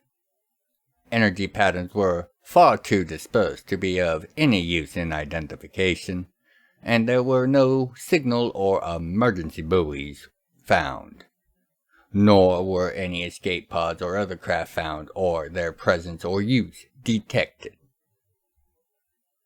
Conclusion of this inquiry is that the Lens of Wonder most likely fell prey to an errant round discharged during some battle during the Scriptorum Wars, as several sites of battle are in the approximate ranges for such travel times within acceptable margins of error. The records indicate that the Lens of Wonder was extremely overdue for repair and maintenance, having spent just 6 months mapping out an area full of black holes and other astral phenomenon. The stress patterns in the recovered hull fragments further support this theory, making it the most likely that the systems of the vessel were not functioning at full or perhaps even nominal capacity, and thus did not detect and warn of an incoming hyperfoe projectile, particularly in non-combat conditions. All 25 members of the crew of the Lens of Wonder will be listed as missing in duty to the realms. If they are not found or otherwise discovered within 360 years, that classification will be changed into killed in duty to the realms, and they shall be accorded the honors benefiting such a sacrifice. Tagalon paced across the room anxiously, eyes darting from screen to screen, databoard to databoard, and as he drank in the entirety of the information displayed, his ongoing horror grew. Katheon had been located and rescued, and was currently en route back to Farmhold. But it was not by the brothers Caliber's actions alone was he extracted, as was the expectation of Tag. Master Sergeant Hawn, one of the Hands of Destiny, chosen by the Claw of the Nine Wings, was there as well, instead of with his team, many many light years away. How had he been pulled into this, when his path had been so far distant, and deliberately so? A quick glance at the craft they were in, and the pilot allowed the final pieces to fall into place. The firstborn Analar, Kanar, who had set the craft to autopilot while never leaving the controls unattended, was an ancient friend to Hawn, and the craft was clearly made by only one set of crystalline godling hands. Verisar's little touches were everywhere on the craft. That did explain how Hawn was contacted and brought back to the home realm without his team having to relinquish control and defense of the system forge. And, due to the myriad accoutrements and upgrades the vessel was sure to have, anyone watching the control station may not have even noticed its arrival or departure. But why had Verisar interceded in such a manner? A question for later worry. Tagalon's present worry came from the state that Katheon, another of the chosen hands, had been found and was still in. His limbs had been removed, but the wounds would not fully close, even under magical care. Without being there himself, Tag's best estimation was the missing limbs had been severed in such a way as to maintain an auratic link with the greater whole.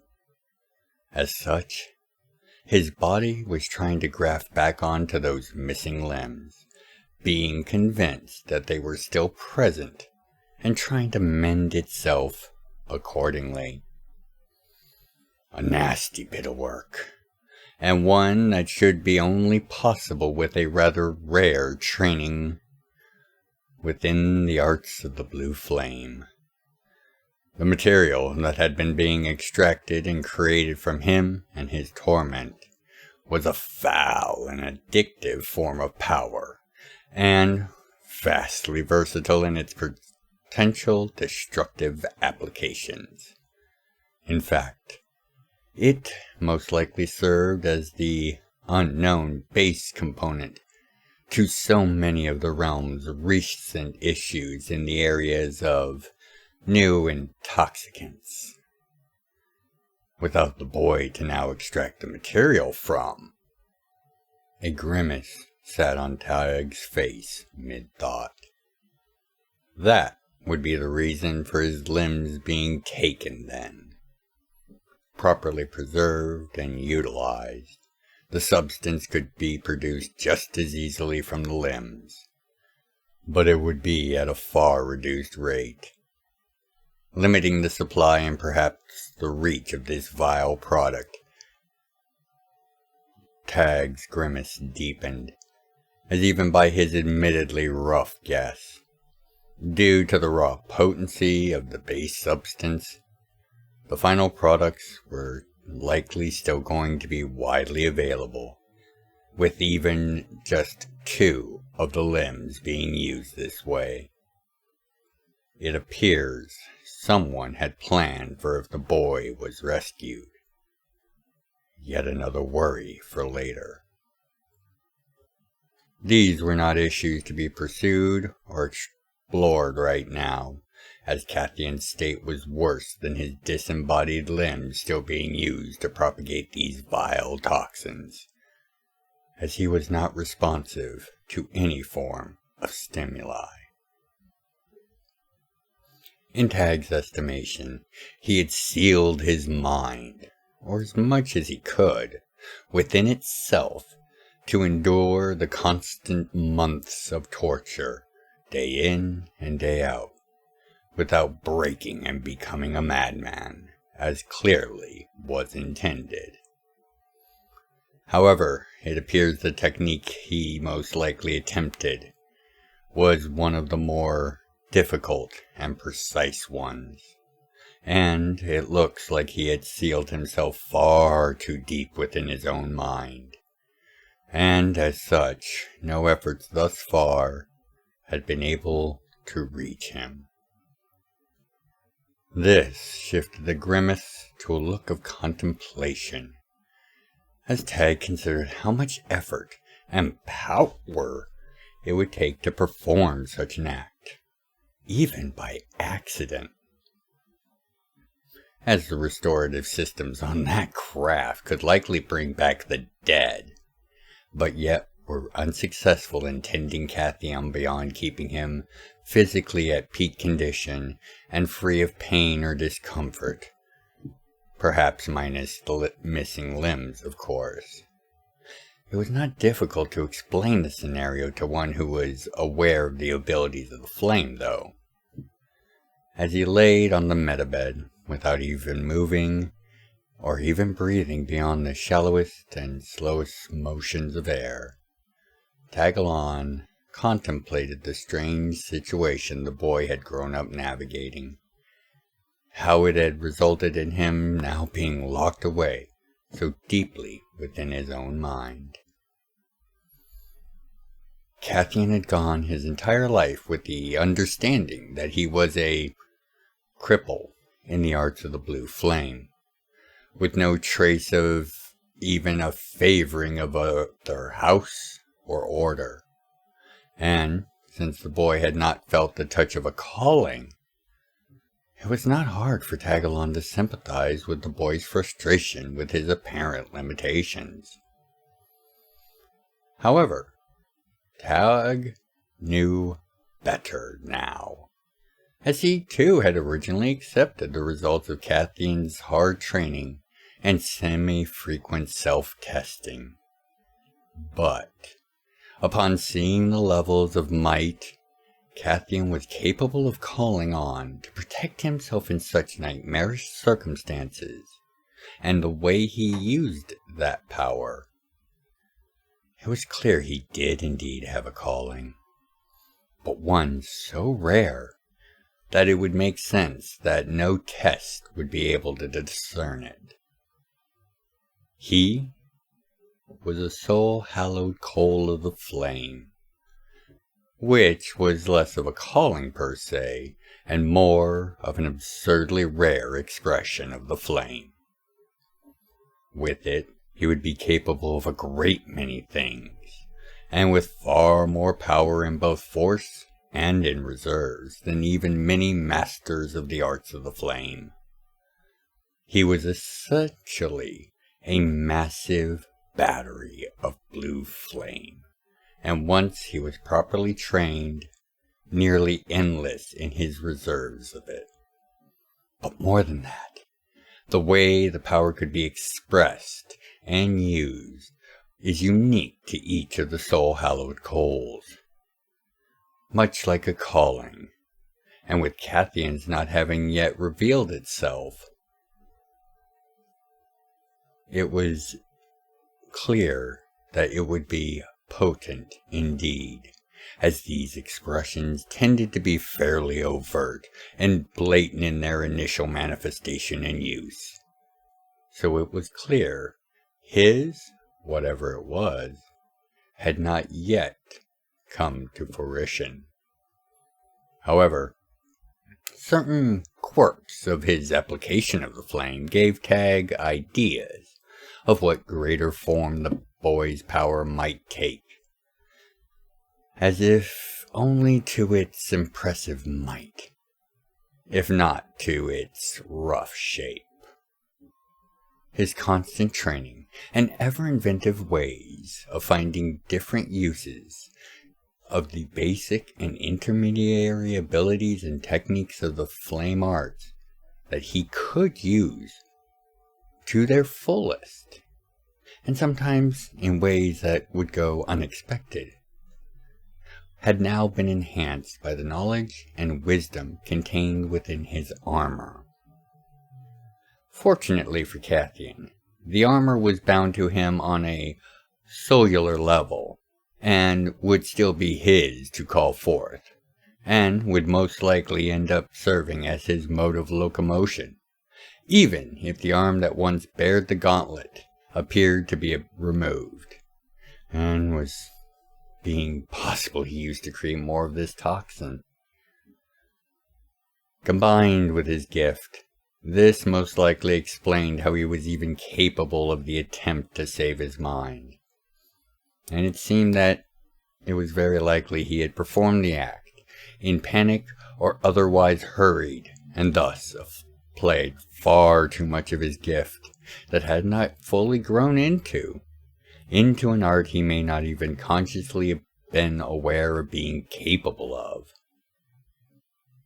However, once he had grown fully in his gift, he'd be a fearsome force, in and of himself. Perhaps he'd even be capable of giving Tag a run for his money eventually. This thought brought the slightest of bemused smiles to the corners of the Analar's mouth for but a brief moment. But only if he could be freed from his own mind. And with that thought, a scowl now settled on Tag's features, as he did not have a ready means to settle this issue without drawing undue attention and danger.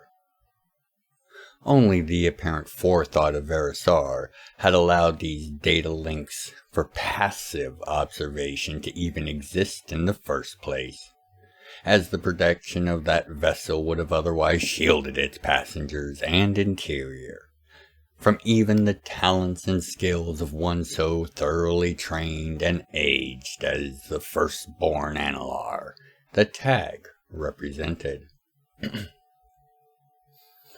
Even with all his skill and training in both the arts of the Blue Flame and the arts of the Graced Fist, he was but an observer to these unfolding events. Some other master of the flame, hopefully properly skilled and learned in the old ways, would step in if Katheon was ever to recover. The air was cool and crisp, and birds of many colors and sizes flew in the cloudless skies.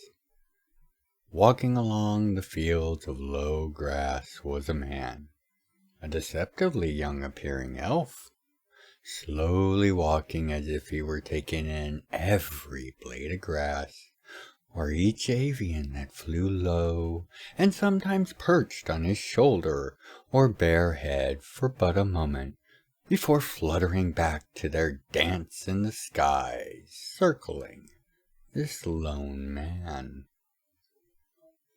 His steps were light, as no trace of his stride could be seen, no blades of grass broken underfoot, or flower stalks bent by his passing.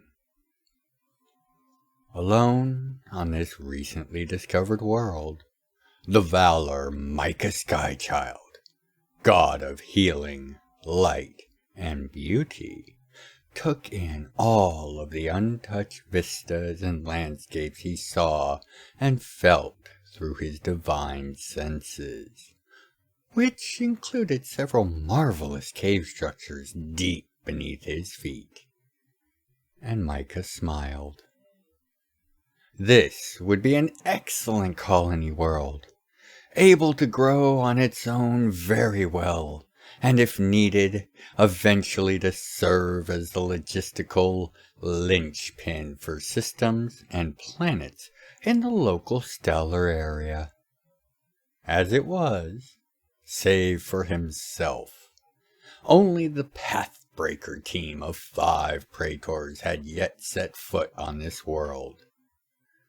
And with no evidence or indication of any lost colony or any development on the world, meant Micah may have been the first to stroll on this world leisurely since before even he was born.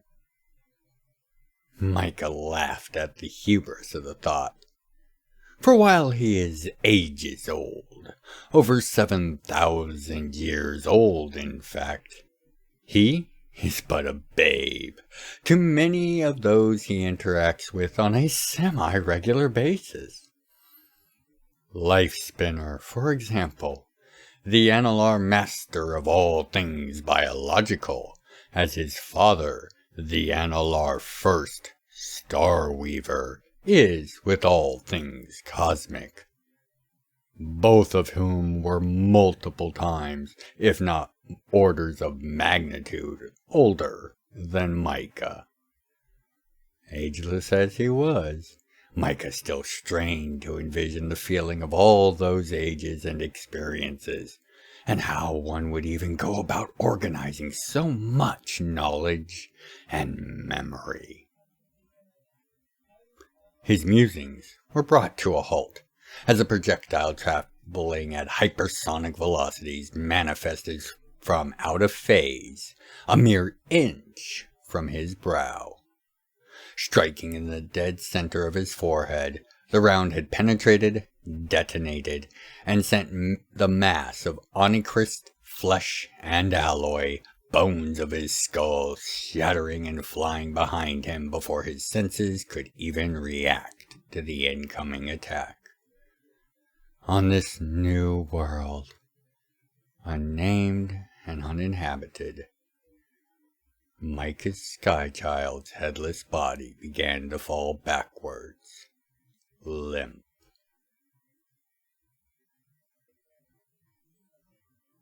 It was then Micah steadied himself with a step forward, and as his weight shifted from back foot to lead foot, his form was at first subtly infused, but soon bursting into light as his powers as the god of healing restored his head and suffused his body with a burst of refreshing power.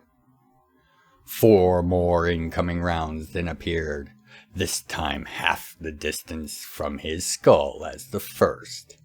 But he was now alert.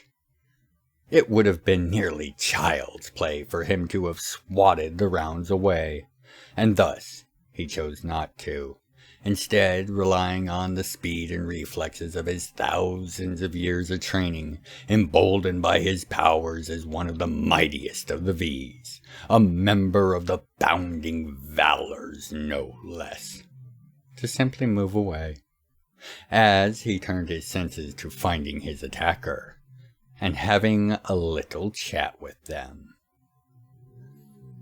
A few seconds later, and several volleys of increasing round count and complicated firing patterns had been fired and dodged, and Micah had found his attacker's location, while not again allowing any of the rounds to touch him, as they seemed subtly different from the one that had begun this engagement. Moving with the full speed of his power and skill, he all but teleported into the canopy of the trees the attacker had made their nest in. Nearly 30 miles away, and on the side of a mountain that was overlooking the valley where Micah had just been strolling. Staying airborne and letting his senses confirm to him what he had already figured out in horror by looking at the automaton in the firing position. And thus he knew nearly instantly that this entire forest, as well as a significant portion of the mountain, was rigged with explosives, all set to detonate as soon as he arrived. As his senses cut off and he dipped ever so slightly in the air, he felt the divine dampening effects of a Analar divinity cannon take root just as the charges began to go off. As he instinctively pulled himself into a tight defensive ball and used the limits of his non-divine training and powers to try and shield himself from what was almost assuredly more than enough to get the job done, Micah cursed his impulsiveness and prepared for what was about to happen. If any had been in orbit of this new world, the flash of the explosion would have been near impossible to miss, as over 200 miles of charges went off in sequence, turning the mountain, the ridge it was a part of, as well as the valley below into a molten red scar on the face of the planet. Floating above its epicenter, for but the briefest of defiant moments, the floating form of Micah Skychild could be seen hovering for but a breath or two, before shattering into a fine dust, carried off in the breeze. Micah came to quickly, less than 10 seconds from the detonation that had sent him home to the halls of the V's. Standing whole and unmarred, he looked up at his older brother, Damastus, and sighed. Before he could speak, the older Skychild simply asked him what his first mistake was. What followed was a complete breakdown of the minute of combat that had just occurred, with Micah pointing out each step and each choice he had made, with its reasoning and its results. By the end of it, he had conceded he still had areas to improve on when it came to such hand-on matters, as his mother preferred that he was not on the front lines, but instead in the rear of any battle, healing the wounded and tending the sick, as was his divine duty. However, he would often have such attacks as the one he just suffered arranged for him to be dealt with by the various members of the V's, who were specialists in the affairs of divine combat. So far, he had been able to avoid being sent home like this for nearly every exercise.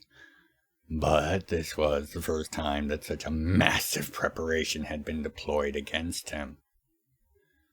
As their debriefing came to a close, Micah was reminded there were weapons of the mortal plane that could have killed him dead to rights if they had been used instead of just raw explosives.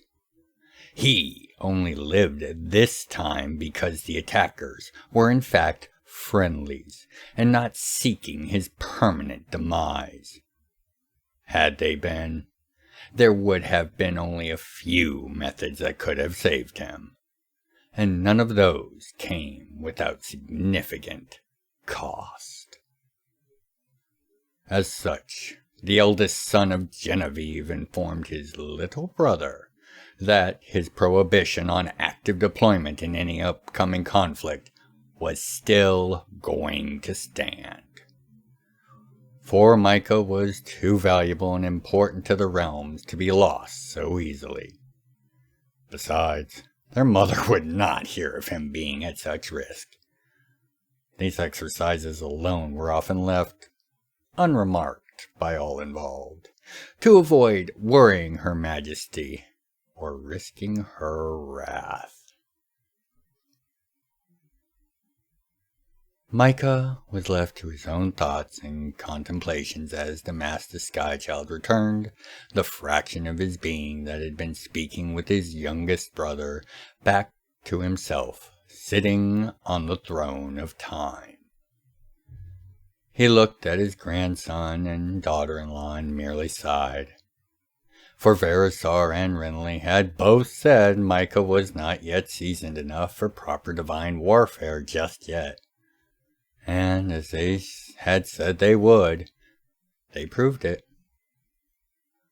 Their solemn faces that they put forth did little to hide the fact that they both knew they had proved him overconfident in his little brother, and as such had won their bet on the matter, with the cause potentially being the death of his little brother. It was a bet he would have rather lost now than when it actually mattered.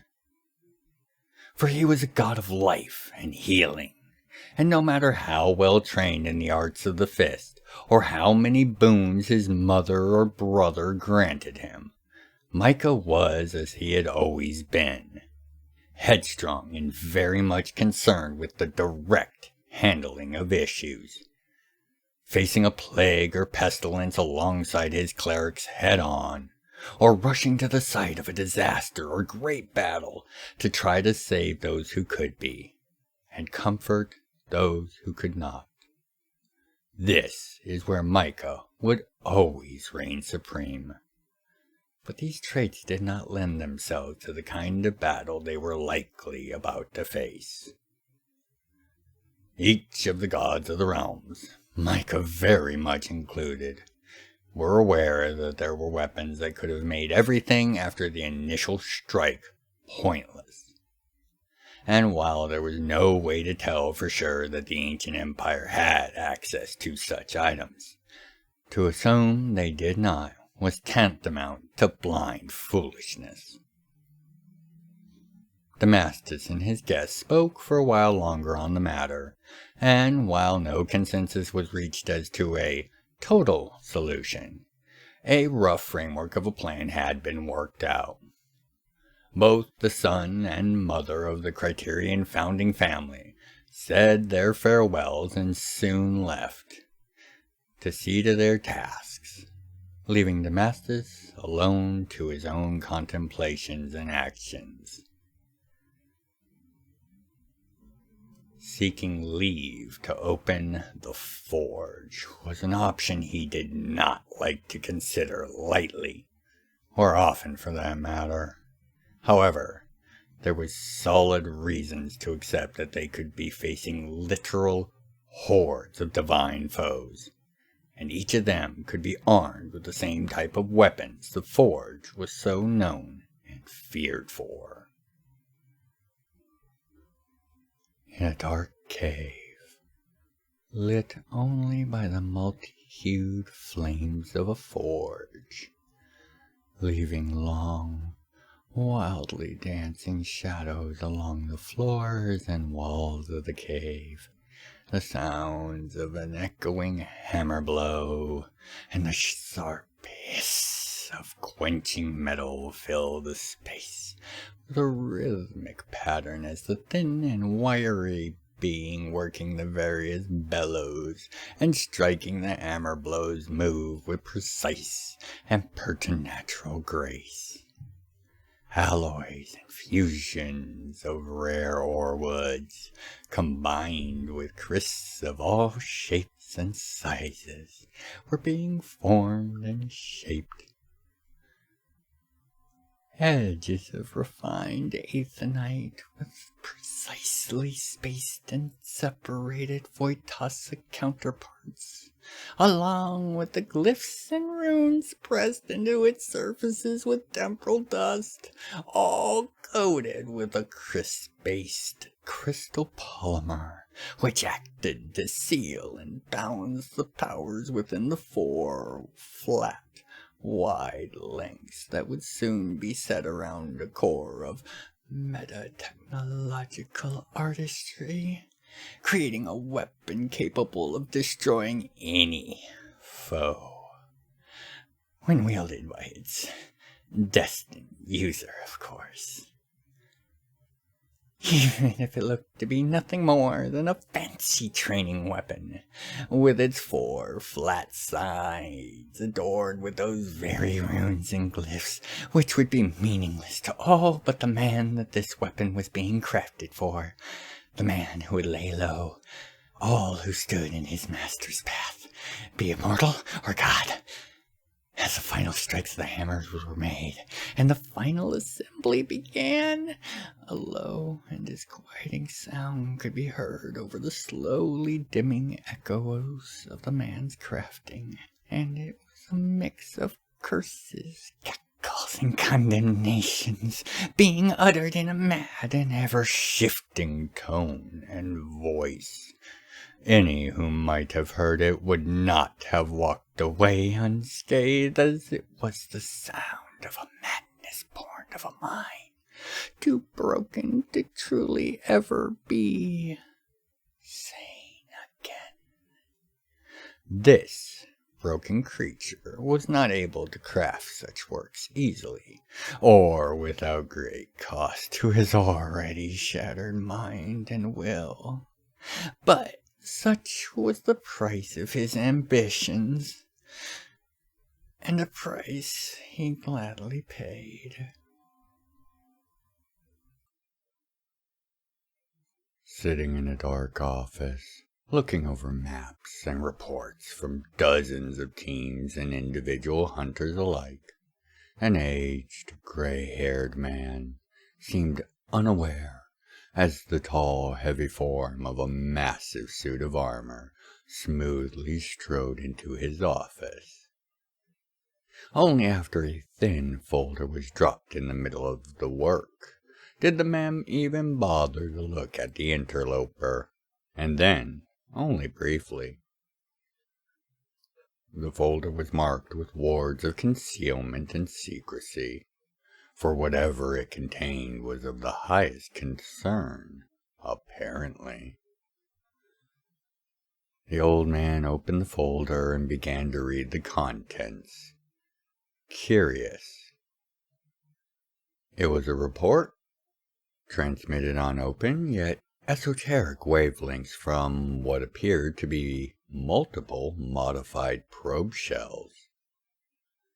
This strangeness seemed to be addressed by the conditions under which it appeared to have been sent, but it seemed to be a cause for some concern, if the verification reports attached were to be believed. It seemed that this message was classified by the hunters as likely counterintelligence by the ancient empire, and thus not to be considered valid. Even as the old man's eyes began to skim the message himself, knowing that it was no fake, even if the date indicated the message had only been sent 2 days ago. Status report. Optor in Sorte. Rank Sapphire 3-star. Operational theater unknown. Core realm date 44-7.2367 current age. To whom it may concern. Pending further communication from myself, this shall likely be the only report I am capable of transmitting from this world. Local interference appears to be both artificial and intentional in nature. Only through the use of improvised equipment and manner of transmission will allow this message to hopefully escape the interference and reach the greater realms. In an effort to reduce the size of transmission, I will only cover the greatest points of importance from my perspective. First, if you are able to triangulate the source of this transmission, do not send anything less than a fully prepared multi-theater grade force, as this planet seems to be some sort of Antani Crown World. Personal confirmation of Antani and Scani present. So far, my presence has gone unnoticed by the Antani, but this is unlikely to last, due mostly to infiltration and acquisition of apparently high-level Antani research materials. Thus far, the breach has not been detected, due to location and isolation of the relevant facilities. This is not expected to remain as such for much longer than perhaps 3 more months, due to maintenance and anticipated report requirements. Secondly, this planet being out of phase appears to be something beyond the normally understood functions relevant to this phenomena. I am transmitting this message using materials and resources found on another vessel that appears to have been pulled into this planet's gravity well as mine was. Normally, a ship going down with over 100 hands aboard, with a majority of them surviving for several years on this world before falling prey to some kind of plague or other malady, investigation is still ongoing, would provide all the needed impetus for a general standard realignment event occurs, allowing for standard detection and exploration by the greater realms. The fact that this has not happened, and I assume will not happen, even if this missive reaches the greater realms, can most likely be attributed to the residents of this world, the Antoni. Caution of the highest order is advised for the area no less than half a light-year distance from my triangulated location, as there could be an entire system hiding out of phase. Third, there are friendly, civilian populations on this planet, as well as several unique varieties of flora and fauna. Population seems to be a new conglomerate species, reached after ages of interbreeding by stranded younger races left on world after loss of core realm. Repeat, these are friendlies, and are to be accorded all rights and honors under General Kaisa Charter. These are children of the Nine Wings, and must be protected as such. Fourth, in an effort to ensure that this news does indeed reach the rest of the realms, I am making efforts to find my own way off-world. Evidence and research has led me to believe an analar gate in functioning order is within my ability to access. By my accounting, at time of transmission, I have only a few dozen miles of desert to cross to reach the supposed site of an abandoned sky city. Once I reach the site and locate the supposed gate, I should be able to make my way to Luna Draxis. From there, word can be carried far and wide on standard channels, as well as via my license. It is likely if I fail to follow up on this report within a year, that I have perished in the attempt to access the gate. Of final note for the record, the vessel discovered was registered as the Independent Realms vessel Clawtip, out of the New Sol system. Approximately 124 hands on board at time of being pulled into this planet's gravwell. However, this does not include the ship's apparent owner and captain, that being one Optor Parsecond, formerly a praetor of the Pathbreaker Corps.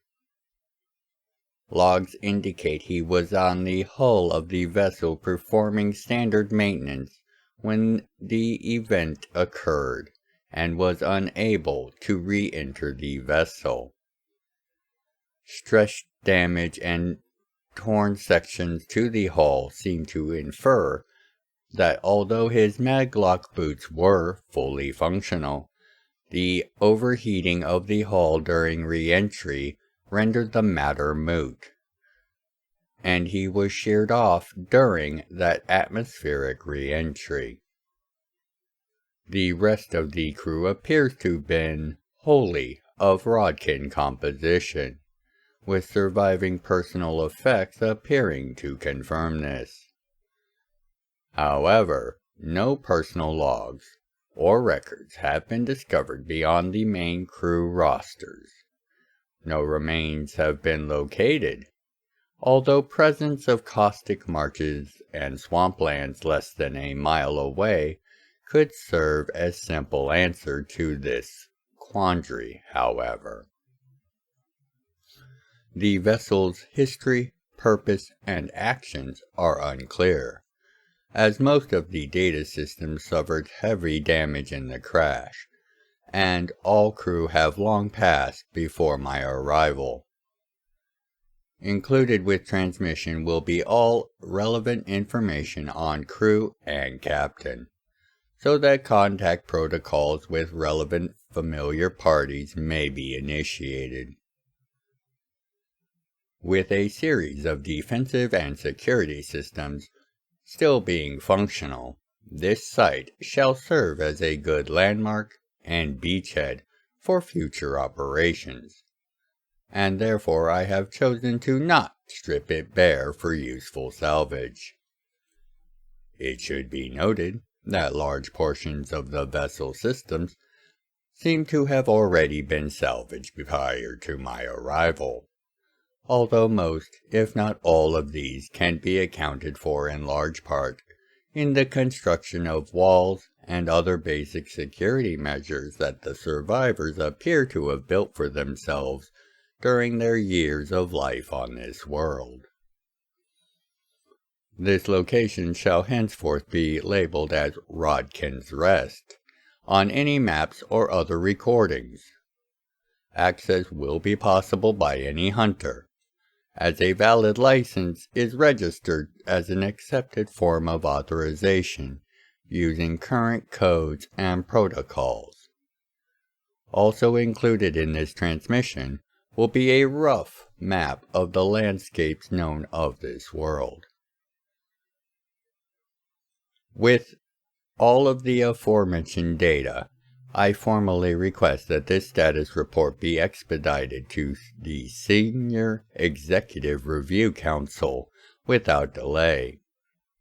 Even if I am successful in escaping this world, it could likely take me months that would be better spent formulating a response and locating this strangely hidden world, brimming with one of the realm's most dangerous foes. Report ends. Optor and Sorte. The man looked at the interloper that had brought him this missive, and confirmed with him that as far as the hunters were concerned, this report was in no way to be trusted as legitimate. The armor man merely nodded at this inquiry, adding that the likelihood of such a planet being in the location apparently indicated was slim at best, as the area was a hot spot of black holes and other phenomenon.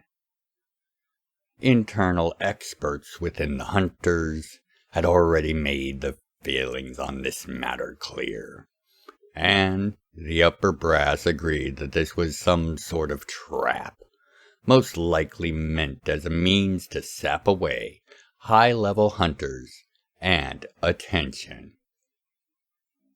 After a moment, and the door of the room suddenly slamming shut by an unseen force, the old man looked at his guest squarely in the face, and asked if Optor had been selected for a promotion. To which a slight nod was all that the armored man would give in response. The gray-haired old warrior sat back heavily, looking at the ceiling in exasperation, before once more addressing the armored man, inquiring as to his plan for dealing with the threat presented by this Antani Crown World, whatever that was. The deep and dry chuckle in reply made it clear that it was sure to be an entertaining plan, even if his hammer-wielding, heavy-armored guest was not going to reveal any more than that. Shaking his head, and satisfied that his concerns were addressed as well as they would be for the current time, Smoke dismissed the armored man. As he left, Smoke looked back at the collection of maps and reports strewn across his desk, and he began to cross-reference the little information that the folder had contained with the rather expansive records he had. His young armored friend may have removed Optor from general knowledge of any potential foes with this rather smooth yet obfuscating set of actions, all but having him declared lost and dead in service to the realms. But he had also left Smoke with more than enough room and information to act on his own, to at least make it to this world first, and hopefully to begin scouting the antennae before the actual response that his visitor was no doubt going to spend the next couple of weeks arranging. If Optor had not made it off the world by then, he would be recovered as part of the general response that would follow, if not by Smoke directly. After a moment, and a quick reread of the report and materials, a thin smile slid across Smoke's face. You see, Optor's reports were normally very verbose and thorough, almost painfully so. And details such as the vessel's armaments, the exact status of the systems, and an inventory of the crew equipment would not have gone without mention. Unless they weren't going to be a factor for any team that would be following up on this report, that is. A check of the registry of the vessel brought things into a bit clearer focus while not particularly being informative, as the Independent Realms vessel IRV Clawtip was earmarked as a project by Hunter Intelligence Services. This means that someone with some impressive pull had arranged this vessel, and gone to some effort to conceal the ship's true armaments, abilities, and even its crew. This spoke of black operations and the like, things that should ideally never be traced back to the instigating party. Interesting. Smoke would now have to ask some questions personally if he were to learn more about the Clawtip, and what kind of equipment and resources Optor may have had access to via it. It was clear by the lack of detail or mention of any such equipment that he had most likely cleared out any existing stocks. But that only raised more questions. Such as how could one person, even a praetor, hope to use or even transport all that potential gear? This was a destroyer-class ship. Unless he wasn't alone. He had mentioned friendlies. Perhaps he had even assembled a team of his own from the locals. But then, why not mention them? Perhaps even request agent status. Concerning. Standing up and gathering all of the relevant papers and files, Smoke collected the rest of his gear and made for his personal gate. He would have to start his digging with the Clawtip, and thus set the gate for the New Earth Orbital Hunters Station. Stepping through the portal, Smoke almost didn't notice the young elven boy that had been sitting on his ceiling during the exchange shift nearly back into phase as Smoke stepped through the portal. Almost. Looking back at Rodkin's rest at the edge of the horizon, as 4 of its cannons fired skyward at precisely calculated trajectories, Optor was quite pleased by the readings. The advanced sensors of his newly acquired advanced exo-exploration armor, and it appeared that all of the message shells would break orbit and be able to carry his report out for discovery by the greater realms. The slowly brightening skies of dawn allowed for a clear look at the holes the cannon had punched through the thick clouds. As the holes in the upper clouds began to fill almost as quickly as they had been made, Optor turned and began to catch up with Onka and Lasara, as well as a small squad of advanced super heavy combat drones that were flanking them, and the large transport logistics walker that Lasara had filled with all the materials and gear they thought might be useful and she could manage to pack in. Catching up in but a few thruster-powered leaps, Optor took up a position at the head of their line. Taking in the vast information that was now being fed to his armor systems from the drones, their advanced targeting and recognition systems being quite impressive, making the identification and locating of any incoming threats almost too easy. Optor responded to Lasara's query about why they had chosen to launch the message shells only after they had left Rodkin's Rest, and not any time during the weeks and months they had stayed in the Rest. She was also confused at why they had not remained to welcome the cavalry when it arrived. Simple, Optor responded. While I am most confident that these shells will be located eventually, I am not at all convinced that they will be able to track them back to this planet anytime soon. At best, barring divine intervention, I estimate no less than 6 months before the message is even received. 6 more before any action is forthcoming, as logistics and organization take their toll. No, this is how it needed to be handled. We have been most fortunate thus far that the Antani have not yet discovered that you are missing, Lasara, and I have little faith that that will remain so for another 6 weeks, let alone a potential year.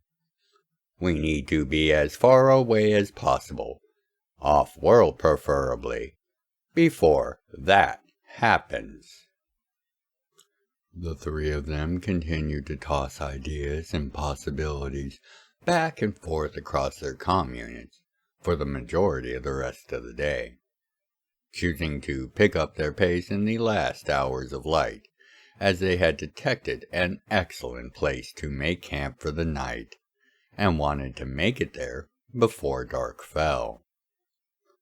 Even at their vastly increased rate of transit, the 3 of them were able to share song and banter as they closed in and then ascended the high, large pillar of stone that they had been making their way towards, using the flat top as a perfectly safe vantage point to set up camp.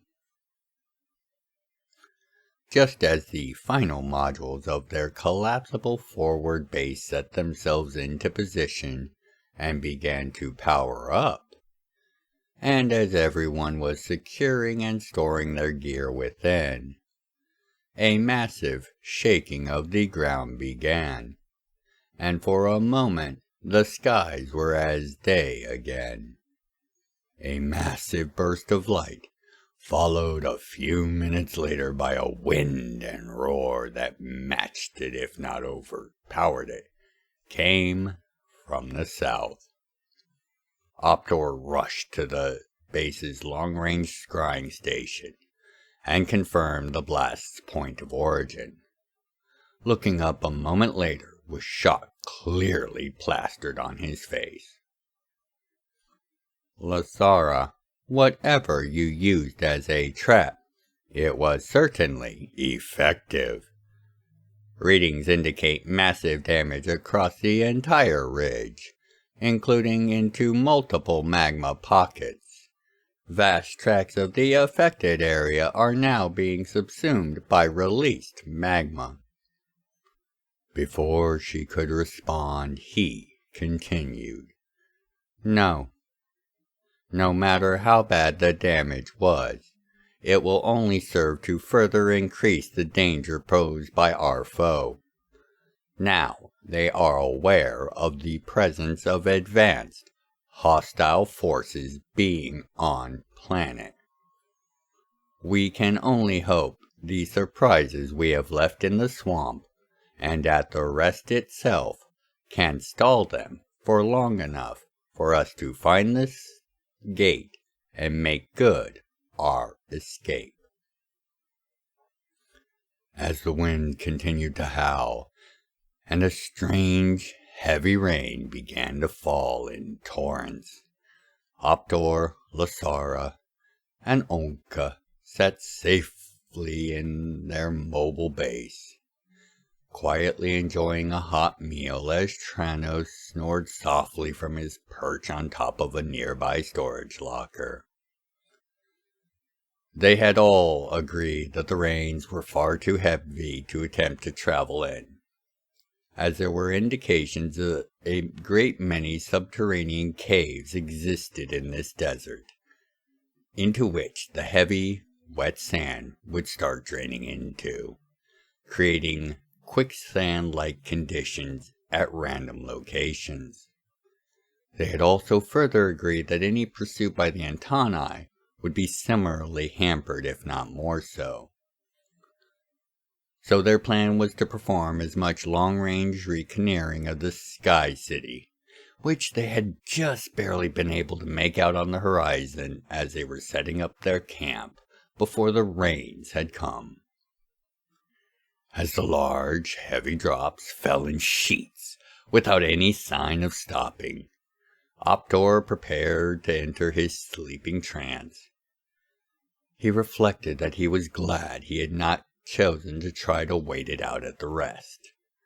Even if that blast and the rains falling now hadn't rendered it inoperable or damaged it, there's little chance after a blast like that the Antani were going to do anything less than strike out with the fullest of their might.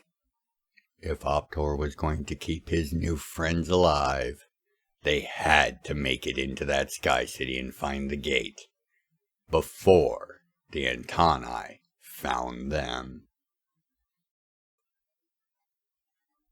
If things could have been said to be busy in the weeks that had followed the arrival of the mysterious outsiders that Scry Arst had recruited from parts unknown, the hours after the return of those same outsiders were the complete opposite.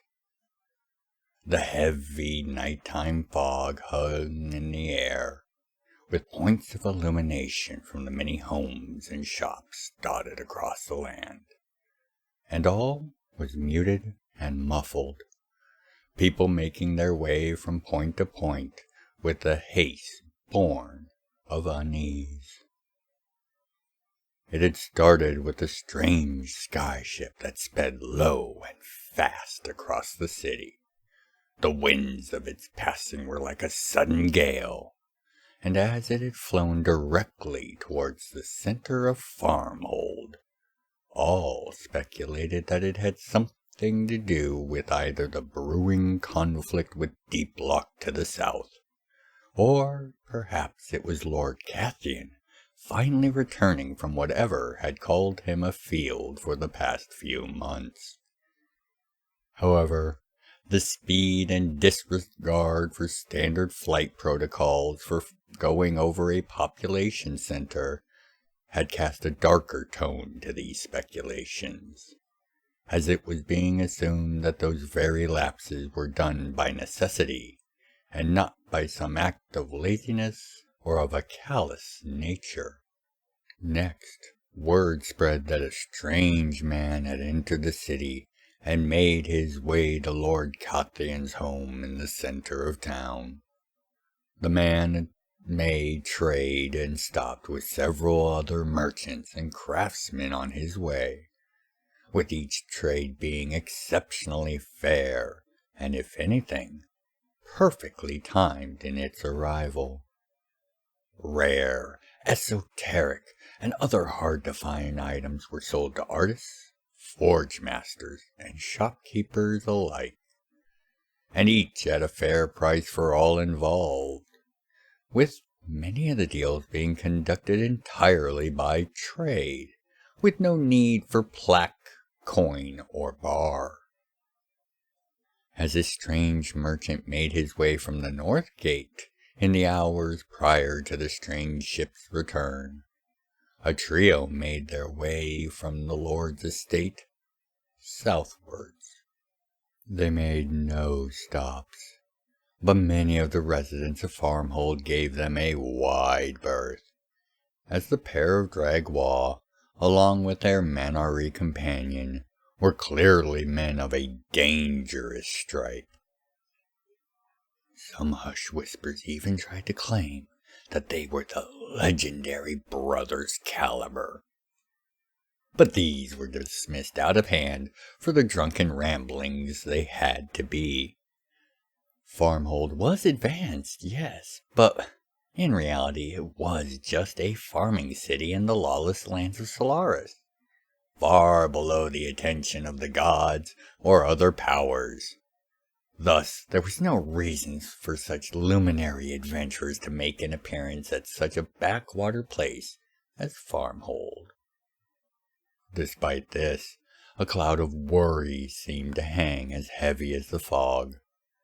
Something was in the offing, and in the hours after these events, new rumors of the Celestians, who were the not-so-secret of Farmhold's ability to maintain and manage such a vast area with such low numbers, were moving with what could only be described as alarm or worry.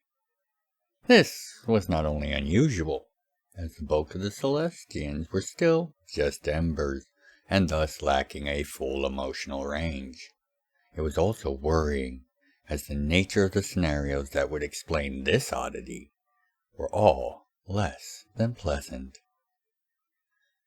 People made their way from place to place as quickly as they could, and reserved all conversation for interior spaces. The great silo towers that dotted the entire city, rising just above the tops of the magically cultured forest within the city's walls, all cut off their lights, plunging their upper thirds into a fog-swathed darkness.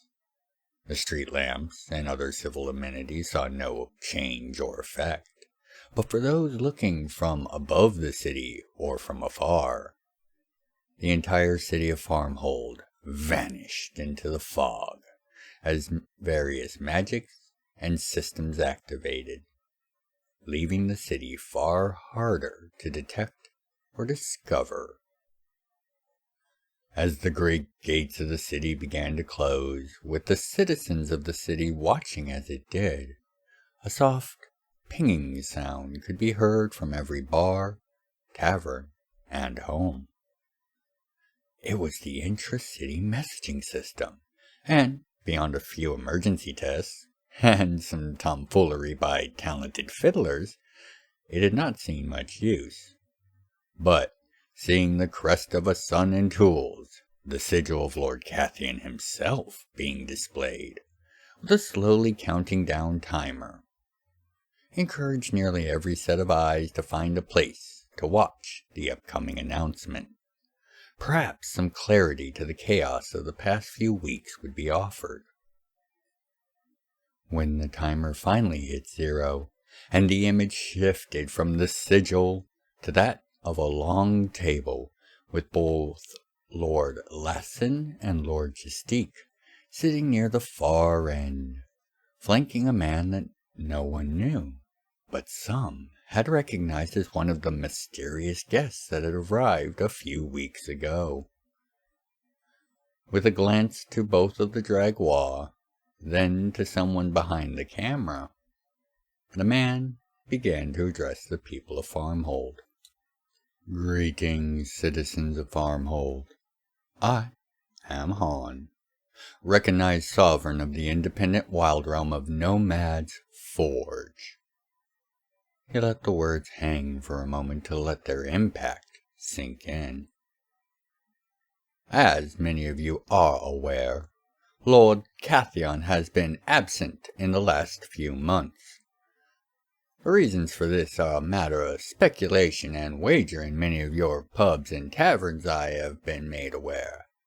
However, the truth and import of the matter right now is, Katheon has been gravely injured during his absence. The tension in the air gave way to worry and panic, but the man continued on. I sit here alongside Lord Jestik and Lord Lassen to not only announce Katheon's state, but of a union between your wild realm and that of Nomad's Forge. Not a vassal or a confederation, but a pair of realms working in our mutual self-interest. Of course, this does mean, should Farmhold come under attack, Nomad's Forge would be duty-bound to respond in our allies' time of need. The worry and panic quieted, and a nervous energy began to build. All knew that Deeplock was fully intent on the capture or destruction of Farmhold, but few spoke of the oncoming conflict directly, perhaps hoping to hold off the inevitable, keeping it at bay by not giving it thought. You have seen in the last few weeks the beginnings of our agreements with you, as supplies and materiel have been delivered and put to use. Some of you may have been even making purchases in use of these goods yourselves, and I assure you they will be of the highest quality, now and in the future. Across the city, craftsmen and other tradesmen began to confirm the claims of quality and value. The nervousness began to become eagerness and then excitement, with talks of new inventions or uses for these materials beginning to buzz among the people. Returning to your Lord Katheon, whom I have had the honor of meeting more than once over the years, his wounds are not fatal, but they are grievous. The finest healing experts within my ability to summon are attending to him now as we speak. The outlook is bright, but only if Lord Katheon can endure the treatment that is required for his condition. Eagerness and excitement fell to fear once more. From the explanations given to me, tonight is of vital importance to Katheon's survival and recovery. So, I ask you, good men, women, and Celestian alike, Rodkin, Elf, Scale-Blessed, Dragwa, and Taltechian very much included, to pray. Pray for Katheon. Pray for the gods to bring his healer the wisdom and skill necessary for Katheon's recovery. If he can make it to dawn's light, he is nearly assured of his recovery. So I ask, where he certainly would not, pray for Katheon. With that, Hawn, along with the Dragwa at his side, lowered his head to pray. With the words hung in the air, any that might have looked around saw that most heads bowed in prayer and supplication, briefly or not so briefly, each person asking their patron god or the divine that they worshipped for their intervention, help, or any other aid. The silence in the city hung until Hawn raised his own head and voice once more. The gods are funny creatures, but they are not without purpose or plan. So, as we ask their aid, we must also ensure that we are doing our part. Any efforts that can be made in preparation for the upcoming conflict and tribulation, be it something as simple as ensuring your stocks are full and organized, to lending your labor and skill to the active works ongoing, every bit will matter. Not only in the event of an emergency, be it natural, divine, or mortal made, but in the very eyes of the divines we beseech tonight on Katheon's behalf. The city was still half in prayer, half enraptured by this delivery.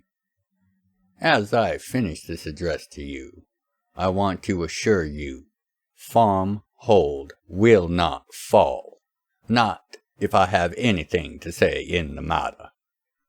For now, focus on your duties and prayers this night, farm hold. Hopefully with dawn, a new day shall come, and we can deal with the greater matters then. But by the light of the 9 wings, farm hold, I bid you good night and good fortune. With that, the image faded, and the people began to move in quiet but deliberate and emboldened action. Dimely's divided duties, and work began anew, even at this late hour.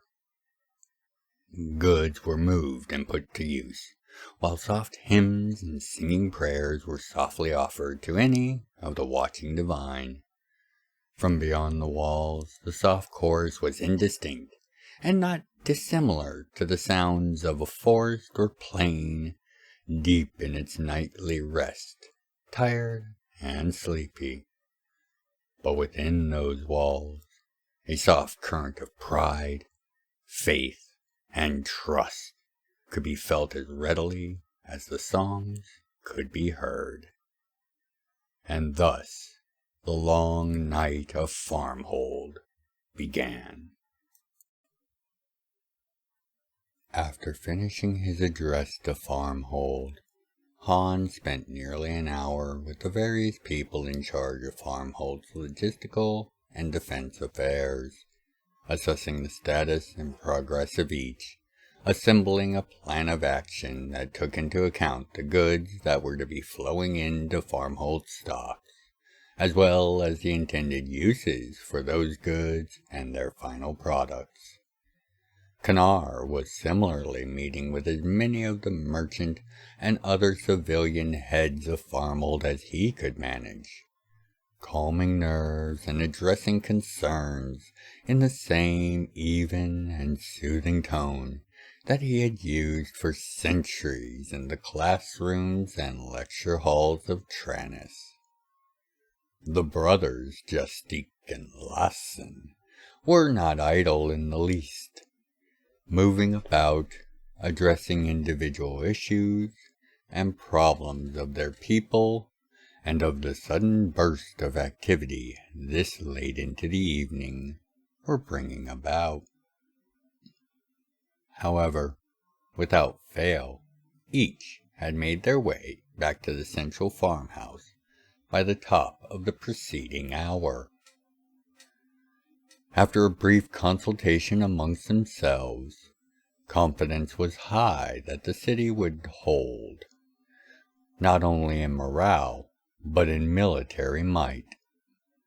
With the increased amounts of goods and material from Nomad's Forge, farmhold should have all of its planned construction and preparation for any attack completed in less than 2 months. However, more than once during the meeting, gazes would drift upwards to the 2nd floor, where the merchant was tending to Katheon. For the brothers, the pain of being unable to assist was plain, and it was a pain shared by most in attendance. For Hawn's part, however, he was not concerned for the boy's well-being. The merchant would succeed, and Katheon would be saved. No, it was what the merchant had said to Hawn just before sealing the door to begin his work that was haunting his mind. "Father would like you to visit." Hawn was in no position to indulge in any wasted ventures or homecoming visits, as time was of the essence and in short supply. He was not going to be able to remain away from Nomad's Forge or his crew for too much longer, as they had their own duties to perform and attend to. His plan was to stay to see Katheon's recovery at dawn, then drop Kanar back off at Tranus, and return to the Night Rock by time for dinner. Of course, that did leave him the rest of the night, and as the meeting began to wrap up, with each attendant saying a small prayer for the merchant's success, Hawn excused himself from the group, explaining that he would return before dawn, but he had another matter to deal with. Kanar either had heard the merchant's words to him, or had an idea as to the nature of Hawn's other matter, but said nothing, beyond affirming that they wouldn't burn the place down before he made it back. Hawn found his way not only to the home city, but into the depths of the Undercity in but an hour or so. His progress was never slowed by even one defensive system activating or monster attack, and each door opened at his mere approach. As such, he soon found himself climbing a stairway of ice before arriving at a plain door set in a sheer wall. Opening the door and stepping in, Hawn felt the warmth and comfort of the workshop within, returning like a nearly forgotten memory. Moving towards the center of the workshop, Hawn noted how everything had changed since he had last been here, but nothing was out of place. Tools, parts, distractions, and diversions were all placed in their cases or on their shelves with care, and few who would ever visit this place would be capable of conceiving the vast array of uses and value represented just on display, let alone in the vast storehouse that Hawn knew Jackson kept out of sight. Jackson, who turned to greet Hawn as he reached the workbenches and tables that were in the center of the workshop, was setting out a pair of glasses and a bottle of ancient spirits, and gestured for Hawn to grab a seat and join him. As he did so, Jackson poured each of them a more than healthy serving of the shifting and sparkling drink, sitting down across from Hawn and sliding him his glass. For a long moment, silence reigned, as the liquid in the glasses shifted and swirled. Hawn looked at his glass, and then back at the skeletal form of Jackson, hiding his discomfort from the reality of it with some degree of success. Jackson, for his part, seemed to try to speak several times, but seemed at a loss for words. Hawn broke the silence. "Jackson, why did you call for me? You've gone millennia without so much as a word, so why now?" There was no anger or spite, just tired resignation. "You know you have been chosen, right?" Jackson's cautious tone made it clear that this was more than some personal act on his own behalf. "I am." "But I would wager you know nothing of the threat you have been drafted to counter." "You'd win that bet. I assume you are going to correct that?" Hawn's tone had further relaxed. The old man was up to the same old tricks he had always been, being the man behind the scenes, trying to ease things along in his own way. That and more. Jackson leant forward. Well, tell me, Hawn, what is the greatest threat to the realms at present? The ancient empire, of course. It is clear that their anti-Jam'mar sentiment has only deepened since the end of the war. With the political machinations we have been seeing from them with regard to legalizing war between the realms, it is only a matter of time before they are likely to attempt to act on those sentiments. They have not exactly been coy on the matter, Jackson. And if they were to be led by a new divine leader of talent and pure determination, one who may intend to use that sentiment as a tool to further their plans, Jackson further posed. Is that who we are the best, Jackson? Some rogue divine that has seized upon the power vacuum within the Empire after the war? Yes, and as a matter of fact, I believe it's why you were chosen. Now what sense does that make? I am of no Hawn's voice left him as he saw an ancient device activate and go into standby, and it took the breath from him, for it was the very pod that Jackson had created him in. Hawn, you were the perfect prototype of the Christon ideal, capable of so much more than you realize. Now, a chance to actualize and use that untapped potential is upon us.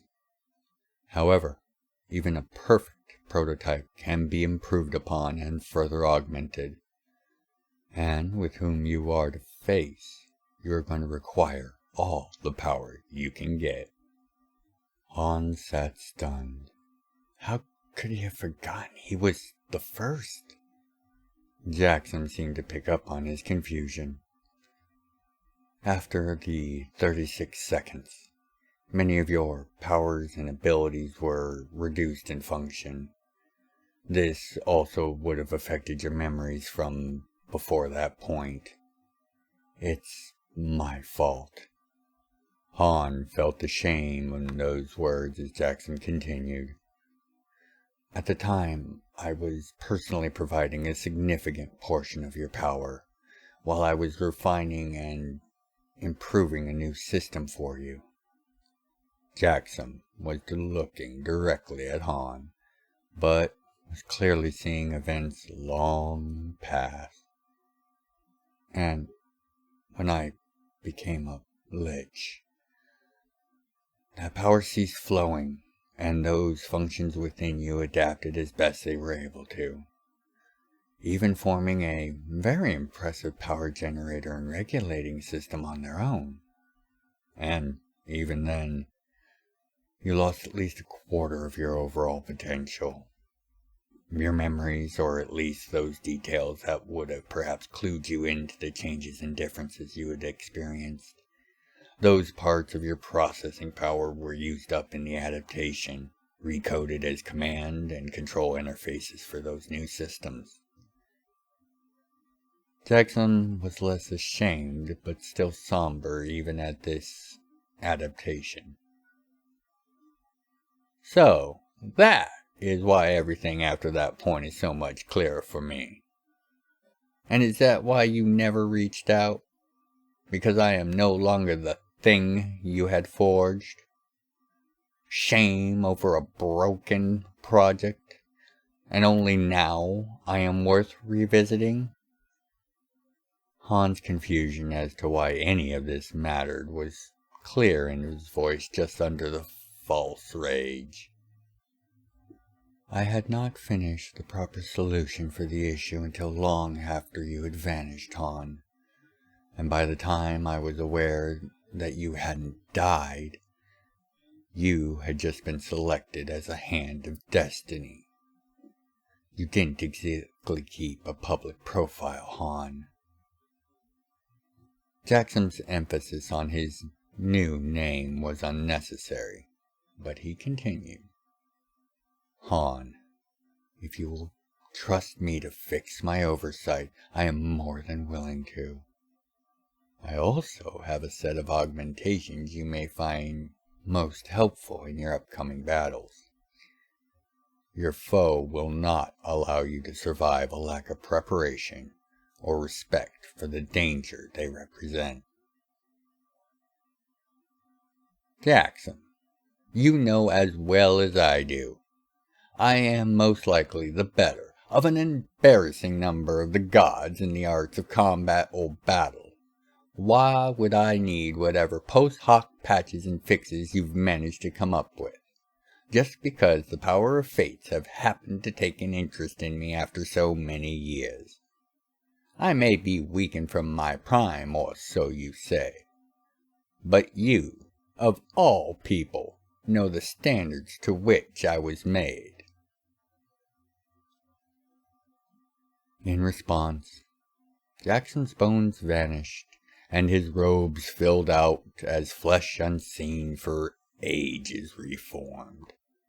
Hawn, who had only just gotten used to the lich form of his creator, was struck silent at seeing the face of the man that had brought him into existence. Jackson reached for and took a deep drink of the glass, an act that Hawn, in his shock, mirrored.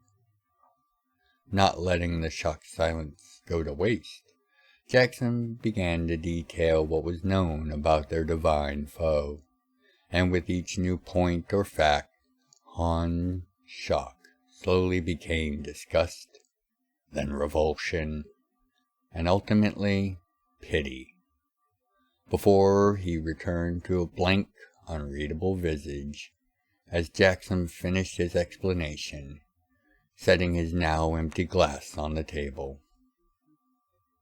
Need I say any more?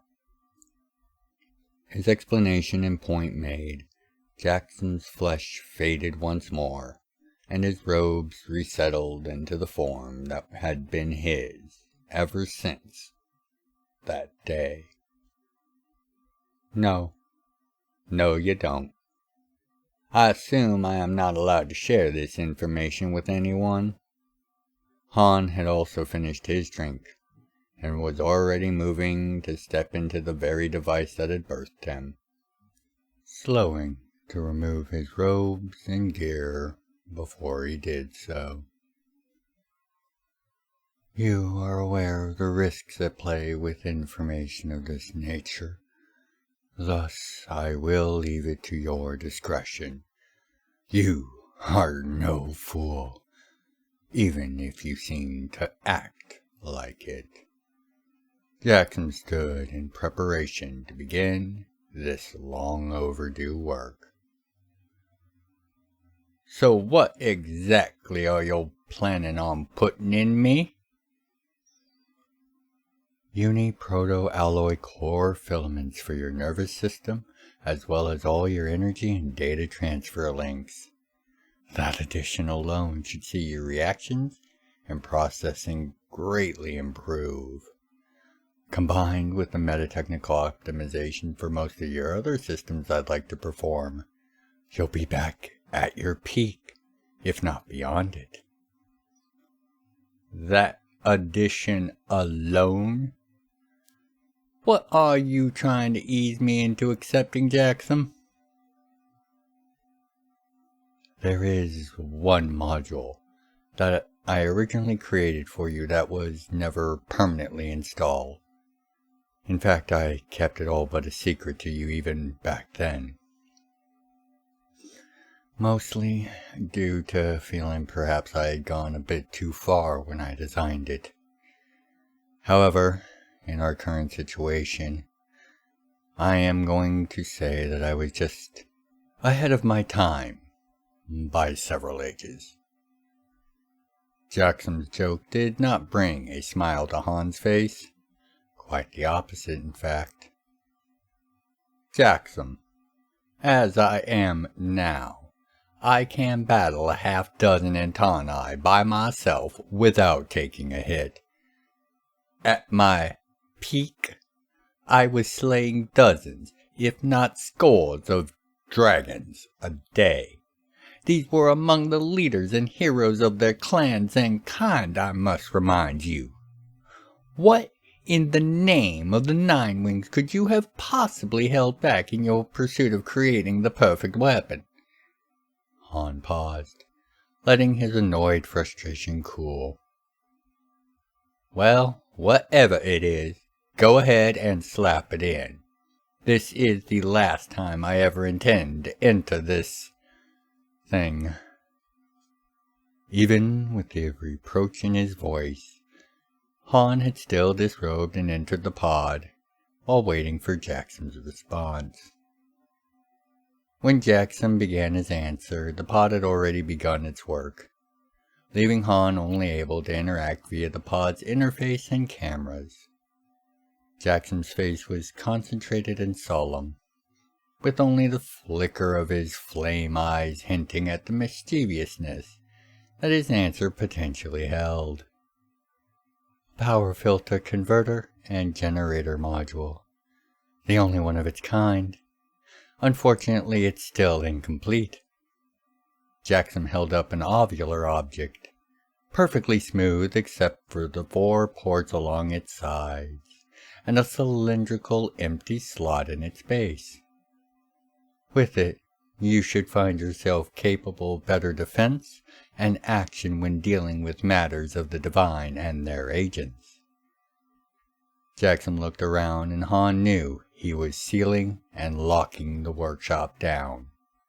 No one save the Nine Wings would know what was going to be said. Even without the core, it should allow you to engage in a real fight with the divine, perhaps even on their own turf. In fact, you should be able of ending them outright, so long as you master the module's functions. Otherwise, it will merely provide you with an unlimited supply of What's this? Jackson reached into the pod and seemed to snatch a small glowing cube of energy out of Hawn's torso, looking it over with a smile, before returning it to its place within Hawn's chest. Oh, you did follow up on the path of the Mecher. I thought you would. Well, these upgrades should apply themselves to your mech suit as well. I would assume the technical ones only, like the wires and linkages. Hawn found it strange to be disembodied as he was while Jackson did his work. Jackson's whimsical tone as he worked did much to comfort that disembodied voice. Indeed, your suit should be able to function at the higher levels you will easily be capable of. The fact that the suit replicates the relevant features of its owner in order to achieve the perfect union is a very helpful factor in these matters. By the time you make it back to that farm town of yours, your suit should have reconfigured itself. It was clear Jackson was in his zone, unconcerned with anything beyond what was in front of him. As he worked, Jackson and Hawn caught up on all that had happened to each of them in the many years since they had last seen each other. To any who might have been listening in, it was clearly the sounds of a father and son, talking across the span of ages, but a father and son nonetheless. Sprinkled among the stories and tales, the inventions and the adventures, Jackson would pass on a tidbit here and a note there, further expanding on the threat and what he knew of it. Even as disjointed and circuitous as Jackson made his delivery, Hawn had no trouble following the information and coming to the intended conclusions, to his own horror and disgust. By the time Jackson had finished his work, Hawn had become aware of things he never wished to have even conceived of, let alone have to do battle against. After exiting the pod and getting reclothed and holstering his weapons, Hawn thanked his creator and father for the summons, improvements, and for the information, then promised not to let so long pass before again returning to the place of his birth. If he hurried, Hawn would be able to make it back to Farmhold with less than an hour to spare before dawn's first light. "Next time," Hawn said, as he walked out of the workshop and back towards the host of new worries that awaited him, "I'll bring the drinks, Pops." As the door closed behind Hawn, Jackson sat smiling warily. That had gone much better than he thought it would. Hawn, as Jackson would now refer to him, had become a great and almost shockingly humble man in his own right, and he had now been chosen to be a hand of destiny. Hawn was to defend the realms against an extraordinary foe, and Jackson smiled knowing that Hawn would now be better equipped to deal with it than even some of the gods preparing for the very same battle in their divine armories. He only hoped it would be enough to see Hawn eventually return with those drinks after his duties were done. Optor stood alone, illuminated from above, the rest of the room a void of darkness from which only questions were issued. He had been recounting his story of the Antani Crown World and how he had just recently effected his escape, but his retelling had been cross-examined at length and in great detail, and they were now only beginning to get to the events of the final days that Optor had spent on that world.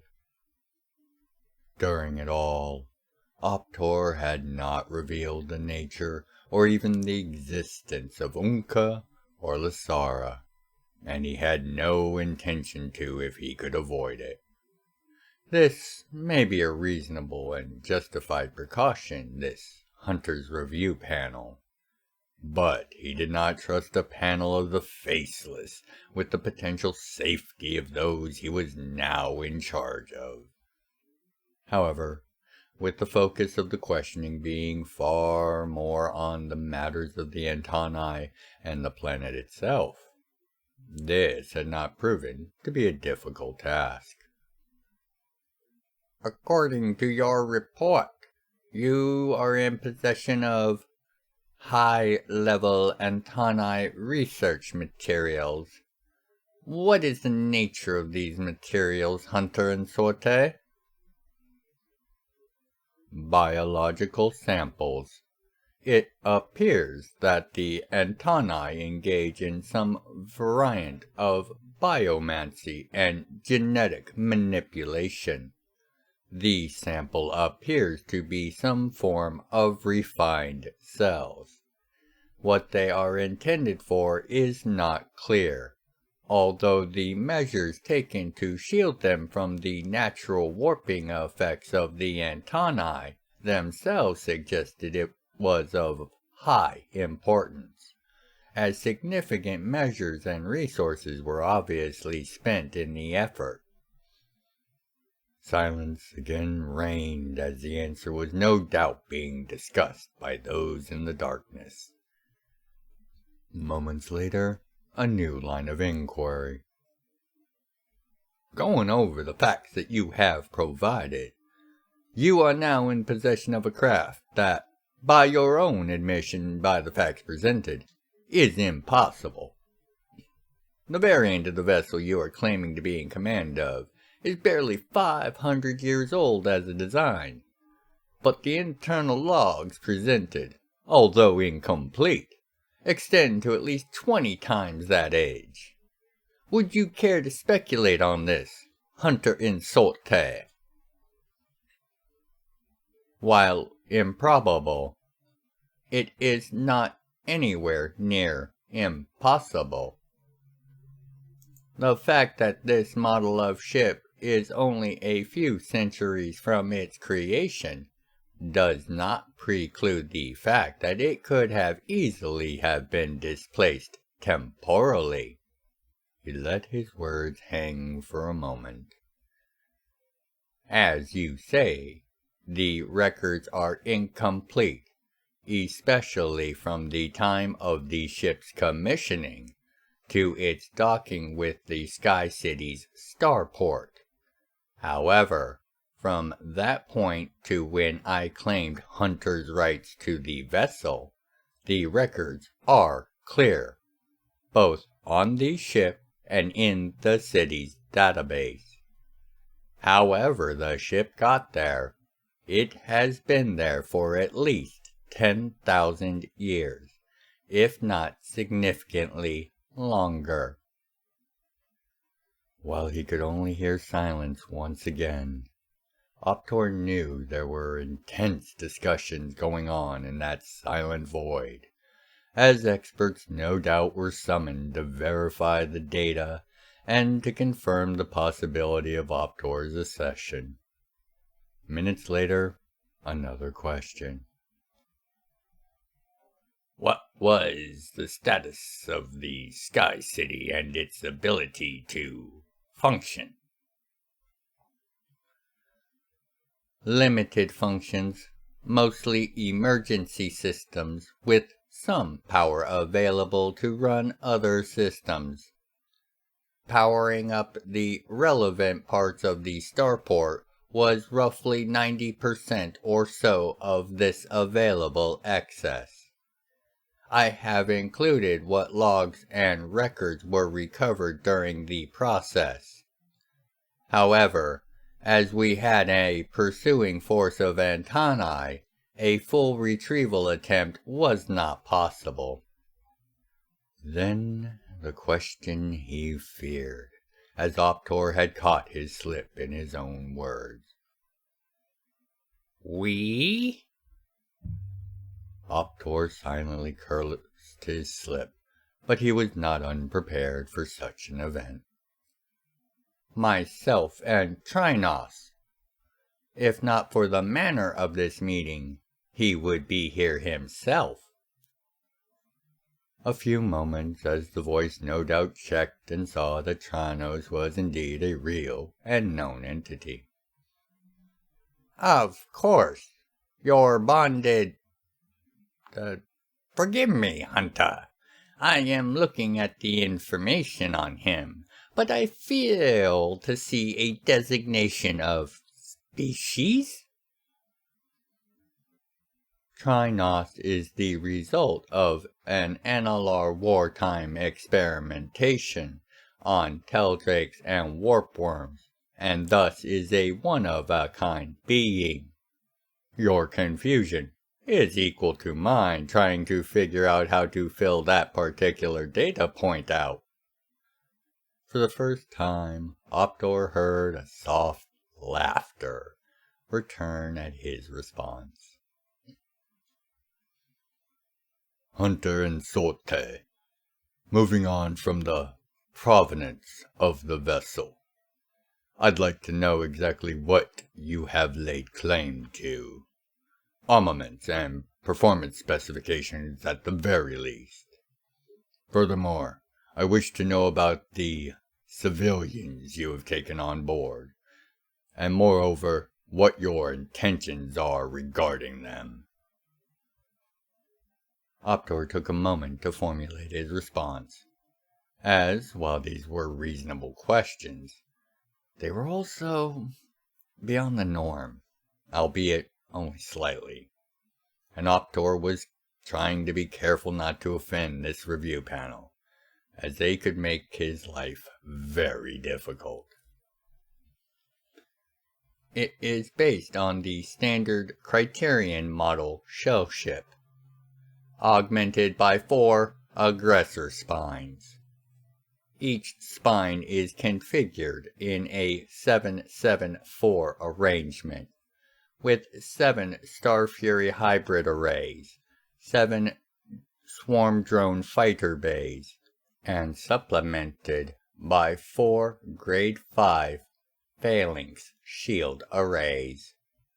Forward dual weapon fitting consists of a scram-plas cannon with a 12-120 relativistic Colts as the main. The flanks of each spire is armed with 36 multi-type Colt point defense turrets. Enhancements to the vessel's central processing cores enable full swarm link and cohesion between all systems. Furthermore, each spire features 3 sets of Type 5 triple torpedo launchers, each with a reserve of 12 volleys at least. Ordis was cut off by an astonished outburst. "That's not a colonist or trader's frigate. That's a damn warship!" "Sir, you will contain yourself, or you will be removed from these proceedings." The voice was new to Optor, but its authority was clear. "Please continue, Hunter and Sorte. What kind of communications and drive systems do you have at your disposal?" Standard Criscom systems with an active reach of 5 light-years. Salvaged materials and components from Rodkin's Rest have enabled CogCom use. As it was the very CogCom system that was facilitating this meeting, it felt a little superfluous to add, Optor thought. As far as drive systems, the core exclusion drive is supplemented by all 4 spires via exclusion field methodologies. Until I complete the needed optimizations and refinements, we appear capable of a cruising speed of just under 90 foe, redlining somewhere around 110. "And after you get things settled?" "I expect to see a cruising speed closer to 110, and a max as much as perhaps 125 to 130 foe." "And what of the civilians, Hunter?" "They wish to remain on ship and serve as crew for the time being. They say they owe a debt for their rescue and will not be persuaded otherwise." It took a few minutes this time, with whispers almost audible, before the darkness vanished, and a single man stood before him. He was nearly as tall as Optor was naturally, wearing a heavy armored suit. The NLR before Optor was looking at him with a mix of amusement and caution. Optor, for his part, knew immediately who he was now speaking to. Ordis Skychild alone. Besides being the god of the Cognati and a hero of the realms, he was also rumored to be one of the Hunter's internal affairs top officials. And even if this wasn't the case, he was known to have an outsized amount of pull for his rank, both within the Hunters and the Divine. "Lord Skychild alone, I did not think my escapades warranted such a highly respected personage such as yourself." Discovering an Antani crown world, stealing secrets from within their own place of power, finding a vessel that was obviously temporally displaced in which to escape the confinement measures put in place by those very Antani. You are right. None of that should pique my interest. Ordis's smile widened. However, the passengers you have taken aboard and evacuated in your escape does interest me. All of them." Optor didn't try to hide the shock that flashed across his face. It would do no good, as Ordis as a god would have easily been able to catch it one way or the other. What followed was a brief but very earnest set of discussions. First, concerning the civilians, who called themselves the Jamalos. Then, having covered them, their Analar benefactors, and their mutual desire to stay with Optor and his ship, Ordis moved on to the matter of Unka and Lasara. Despite his concerns, which Ordis was not shy about stating, Ordis also laid out a way which Optor and his new friends could stay well clear of the various issues and complications they represented. No details were shared, only what Optor would have to agree to in order to see it done. In short, he was being personally recruited by Ordis into the Star Obsidian, the Internal Affairs Division of the Hunters. Further still, he would be a part of Ordis's Reliquarians, the secret order within the secret order that was the Star Obsidian. They were tasked with the identification and containment of those things that have no other safe place in the realms. Weapons of mass destruction, cursed artifacts, and other threats that could not otherwise be sundered or nullified. Until Optor accepted his offer, the rest would have to wait to be revealed. For security reasons, of course. "I'll give you some time to consider. Of course, your friends are not in any danger if you were to refuse. You are more than aware of the wide array of life that is within the realms. Better than most, in fact. And I have no fear you will be able to keep their natures for the most part a non-issue. But I will point out the legal advantage of being able to shield any undue inquiry with hunters' rights and the autonomy that they ensure." Ordis smiled, thinking a moment. "I'll contact you by license in, say, 12 hours. Do you think you will have your answer by then, Hunter and Sorte?" "That will not be necessary, Hunter Skychild alone." Optor's gaze was unflinching, for he knew what to do. "So you have your answer? Very well then, let's hear it." "I will accept your offer, so long as Unka and Lasara are listed as my agents, just as Tranos is. I will take full responsibility for them, as I do him." Ordis smiled and just nodded for him to continue. "Additionally, I want my rank frozen. 1 new star for this adventure. There is no avoiding that now without raising suspicions. But after that, no more. I would prefer to be able to blend in. For now, at least." "Done and done. I'll drop their agent cards into your pocket. Now." And, to Optor's amazement, he did. Ordis continued with a smile on his face. "Being the god of the Cognati and Cog space has some benefits from time to time. That being done, I am also forwarding a file to your license. When you are settled and ready for action, I would like you to take care of the subject matter covered within. I am assuming you will be ready to go within, say, a month?" "Yes, sir. that is a reasonable estimation. I have to still fully examine the vessel.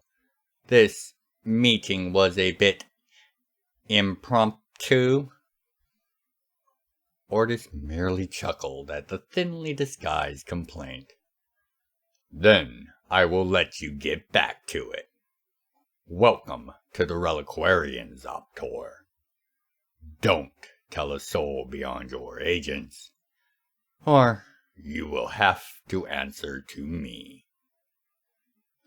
With that, Optor found himself back on the bridge of his newly acquired ship, hands still on the CogCom unit he had just powered up. Looking around, it seemed that no time had passed during his meeting, and no one but Tranos, Lasara, and Unka seemed to notice anything amiss. Even then, they looked at him with some confusion on their faces, as if whatever means Ordis had used to conduct the meeting, they had been able to sense but not understand what was happening. After moving to Optor's ready room, and a brief but thorough explanation of the change in situation and status, Optor handed Unka and Lasara their agent cards. Near replicas of his own, with a silver stripe across their face. With these, they would have the rights and authority of a hunter, but only while in the service of Optor or at his direction. This would make them effectively immune to most forms of civil or criminal harassment, so long as Optor himself did not revoke their status. And with that, the three of them began the various tasks and duties that would need to be completed if they were to be ready to begin this assignment within a month. The Jamalos and their Analar elders had requested to remain on board and assist Optor, if at all possible, and with the nature of his new role, it seemed a reasonable request to agree to. They were in need of a crew if they were to operate this ship with any efficiency, and the Jamalos, if nothing else, were dedicated to whatever tasks one would set before them, and thus open-minded and easy to train in the duties required. Within a month, they'd be more than ready to face whatever was to come next. In a day, they'd be ready to make way to the nearest cog gate, a trip that looked to take a week at the least. Plenty of time to figure things out, and all far easier when the crew was so earnestly and honestly loyal. Only one question still lingered in Optor's mind as he stepped out from his ready room. What were the hunters going to do about the world he had just escaped? Risk sending an expedition vessel? Thankfully, it was no longer his problem. Ordis sat on a bench in the Imager room as the images faded, smiling at Optor's youthful fire. He would make an excellent reliquarian, and Ordis was eager to see what greatness Optor in Sorte would find himself the center of in the execution of his duties. His thoughts were cut short by a cough, and he turned to see a man in the entrance arch of the room. So, now that's done, what about the Antoni? Killian's sky-child asked, seemingly more at ease, having seen that Optor was indeed alive and well. For his many faults, Killian did care deeply about his creations, the Praetors. Well, from the data and your Praetor's assessment, it's clear that this is a problem that requires an extreme response. Thankfully, Optor made sure to evacuate the civilians when he left, and that makes things much easier. That is still not an answer. You aren't thinking of sending a hunter's kill team, are you? With all the rising activity across the realms, we are starting to be spread awfully thin. Killian's head tilted, as if remembering some forgotten note. What about the strike team proposal out of Lunadraxis? I may not approve of the Praetors being the head of or organizing aggressive combat task forces, both as a rule and a matter of principle. I am beginning to see the Antani as a valid exception. Killian, that's what the claw tip was supposed to be, Ordis began.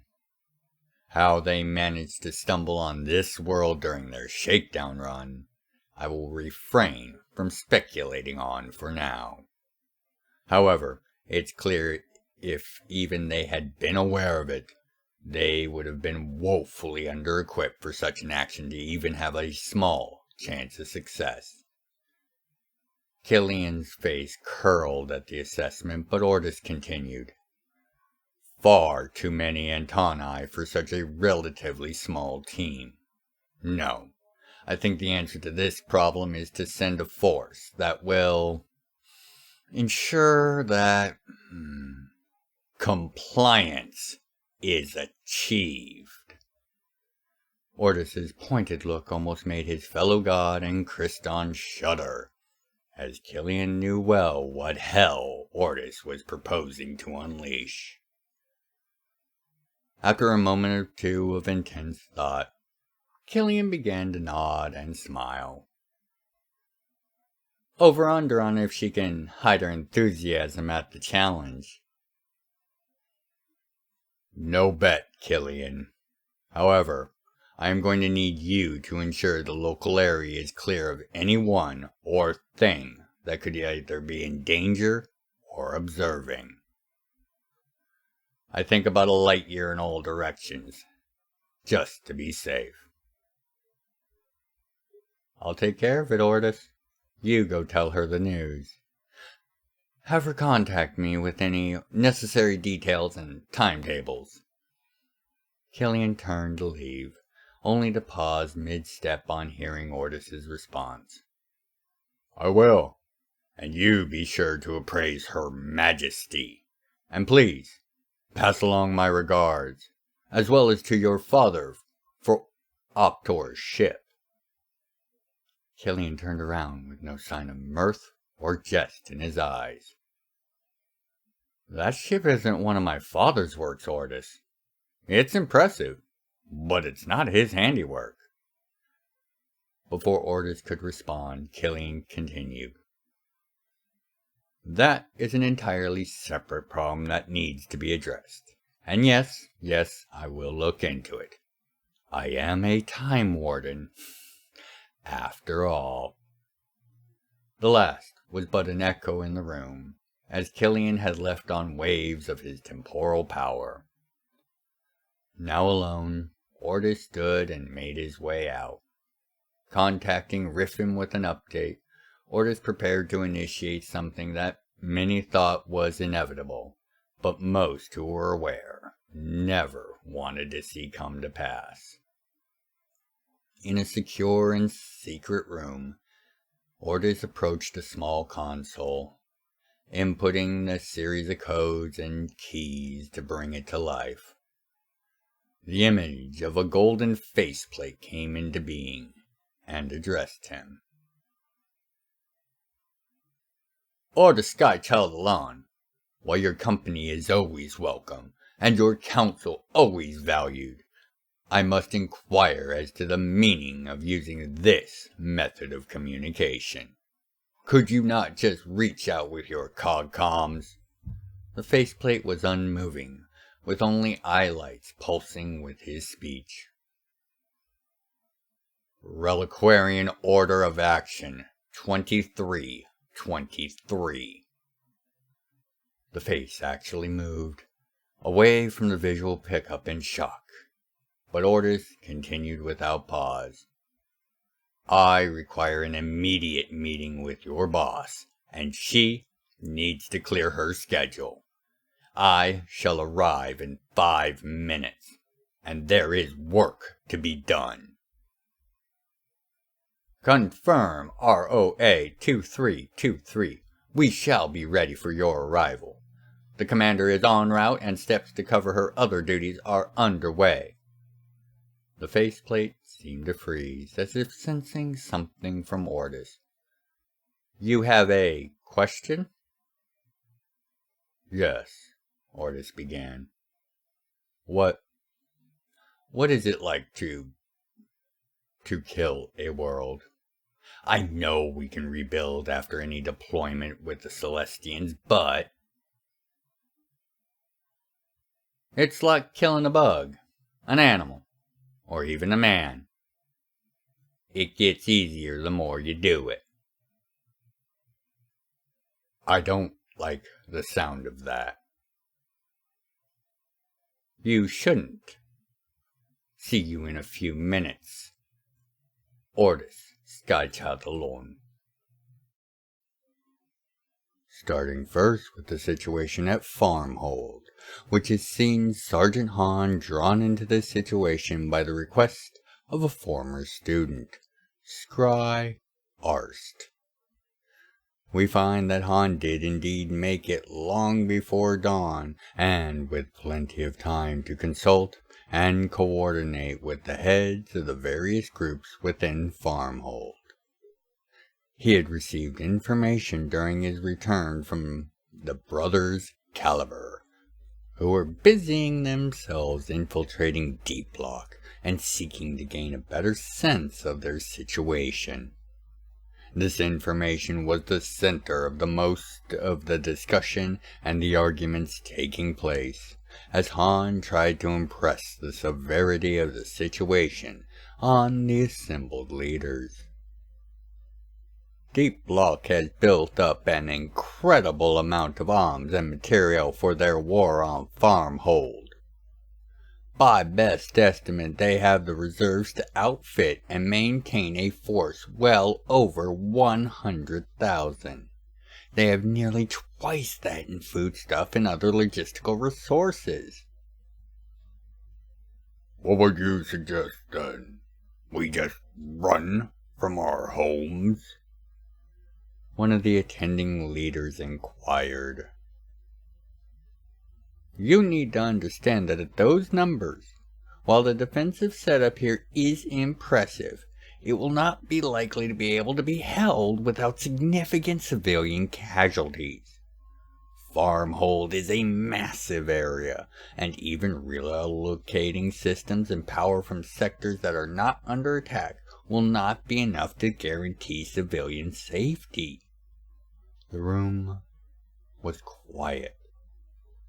The only blessing we have right now is Deep Lock is still in the building up stages, and thus very unlikely to attempt to mount an assault before spring. The frosts are coming in, and the freezing frogs are more likely to present more problems to them and their heavier assets than waiting will. But they will come. Again, I ask, what do you suggest? Can we not just use that time to further build up our systems? Simply, no. There is only so much that we can manage to build and install in the time we have. Even if we shifted priorities around, there is not enough time for what would be required. Likewise, the underground shelter system won't be ready either. So I would humbly suggest that the civilian population be evacuated over the coming months. Nomad's Forge has more than enough room, and will willingly open her doors to our ally of Farmhold in their time of need.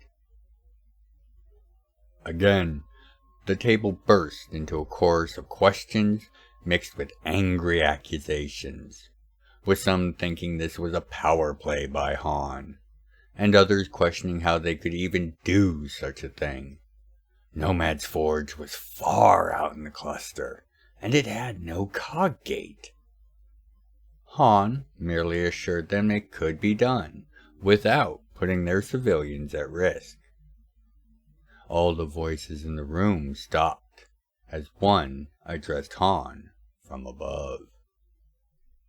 Professor Hawn, is this truly your honest assessment of the situation? And what of your assessment, Professor Kanar? All of the heads turned as one to look up at the second-floor landing, and the smiling form of Katheon, leaning heavily on the railing, looking back down upon them. He was wearing his aura-bound armor, and for many, this was the first time they had ever seen it. And, like now, when the extra limbs were not deployed, it appeared as a very fine suit of light parade plate, ceremonial. With the light of the dawn now streaming through a window and illuminating him and him alone, it truly looked like a scene from one of the great plays of the elves. For a long moment no one spoke, until Katheon again spoke. Professors, time is of the essence, is it not? Smiling, both confirmed the reality of the situation, and for the need to evacuate the civilians, for the time of the actual battle, at the very least. Furthermore, Kanar stated he could make arrangements for the process to only take a week at best. This would allow plenty of time for the full city to tend to the tasks that were needing to be done if Farmhold was to be held against this onslaught.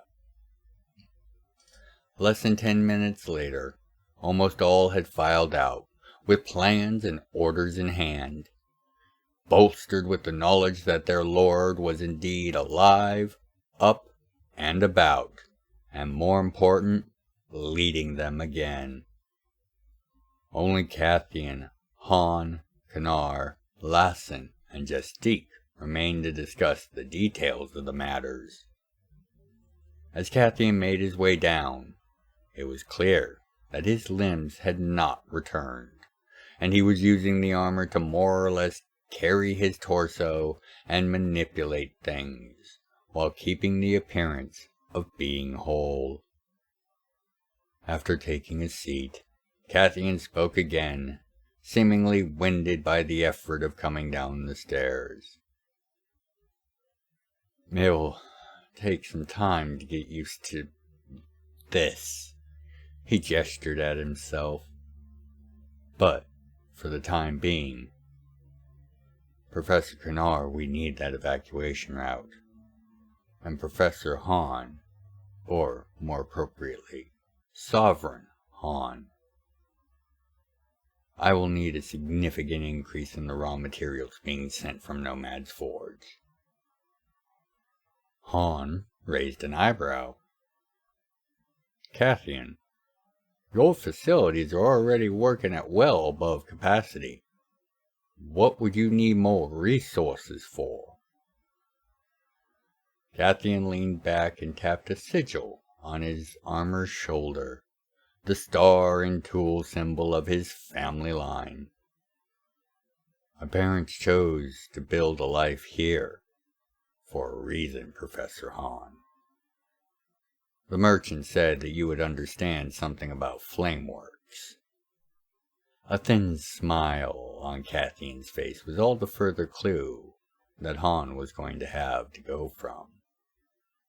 And for a long moment Hawn seemed confused, until a sly grin of his own began to form.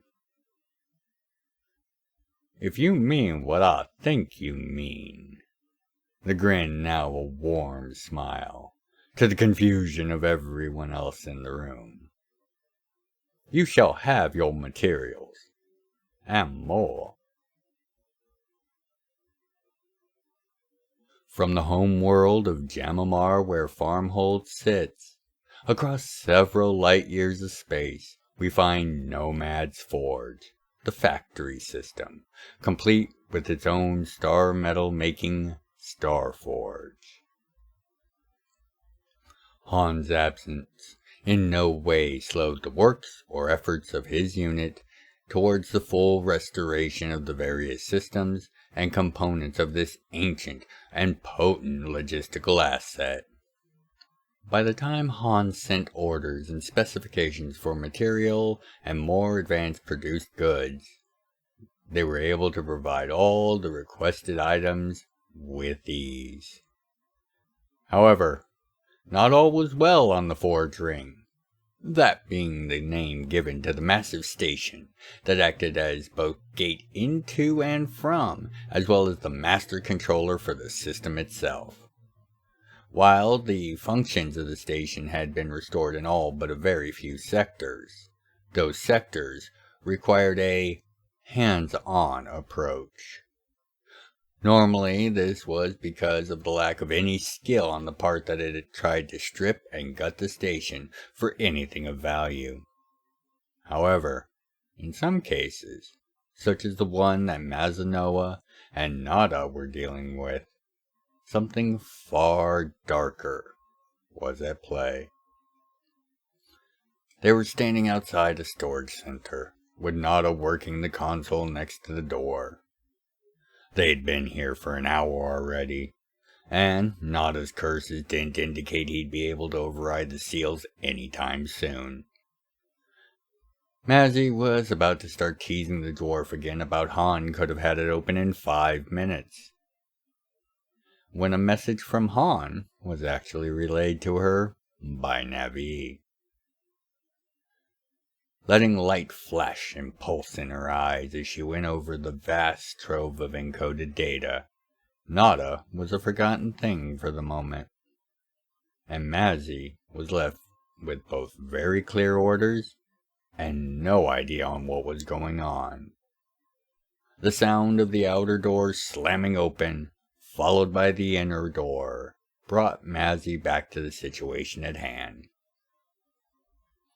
Sending the new decoded orders on to Navi to distribute to the unit, Mazzy walked in after Nada to see what was being held here, as there was no record of this storage room even existing, nor what it might contain. Catching up and seeing Nada staring into an open crate with a look of horror on his aged and worn dwarven face, Mazzy didn't even have a chance to ask before she lost her voice in her throat at the presumptive reply to her presence. Divinity Cannon! It's a goddamn Divinity Cannon! Looking about in the dimly lit, vast storage room, Mazzy saw shelf upon shelf, row upon row, each filled with crates such as the one Nada was now looking in. All she could do was gawk, as best counts put the total number of divinity cannons in the realms in the low 3-digit range at best. Well, until now, she guessed. Yeah, thousands of them, maybe tens of thousands. This must be where they were mass-produced before the Wars of Feather and Scale. And since the gods never got involved with that particular shit show, they stayed hidden here until they were going to be needed, if ever. Nada closed and resealed the crate, a light immediately surrounding it and lifting it back to its proper place. With the end of the wars and the rain, only a scant few would have been sent out of this place before it was forgotten and left to ruin. Thank the gods the pirates never found their way in here. Or, should I say, the gods better thank us. A deep chuckle followed for some time as they made their way back to the command center, Nada apparently amused by some private joke. Mazzy was already busy ensuring that the secret they had just uncovered would stay secret, at least until Sarge got back and decided what to do. As they walked out the door, Nada quickly reversed the actions on the console, and again the doors sealed with a heavy clang. Nada finished by sealing off the only 2 points of access that led to the area. Mazzy, you get to tell the boss about this, and make sure... He stopped, seeing that look in Mazzy's eye. She knew what her job was, and already was on it. When I read your files, I must say I thought they had been, let's say, embellished. If anything, you all have been sandbagging. To which Mazzy only smiled. Moving swiftly on from Nomad's Forge and its goings-on to that of Optor and his friends, Unka and Lasara. Having just escaped the Intani world along with the entirety of the civilian population of Jam'mar, who only numbered in the few hundreds, Optor and his allies had acceded to the request of the Jam'mar to be trained as crew of the very ship that bore them to freedom. The last few days had seen most of the Jam'mar, the name self-proclaimed by the crew, rapidly take to their new tasks and duties. After all, these were not savages, and required very little in the way of conceptual training, mostly just needing to be informed of the practical matters and facts of their duties. As for Optor and the vessel itself, for which he had still not come up with a name, they were now well known to each other, for he had walked every step, inside and out, and found the ship to simply be too good. Aggressor spines were a more and more common addition to shell-style ships, generally for more defensive power and emergency punch. However, before finding this vessel, as far as Optor knew, the most that could be made to function properly was 3 aggressor spines on any one hull. Any more than that, and they began to interfere with each other and the vessel itself uncontrollably, an issue that had been well known for years at this point. In fact, the 3rd spine was generally reserved for only the wealthiest ship owners, who could afford the needed experts to make the 3 systems work properly. Those ships with only 1 or 2 never suffered any such issues.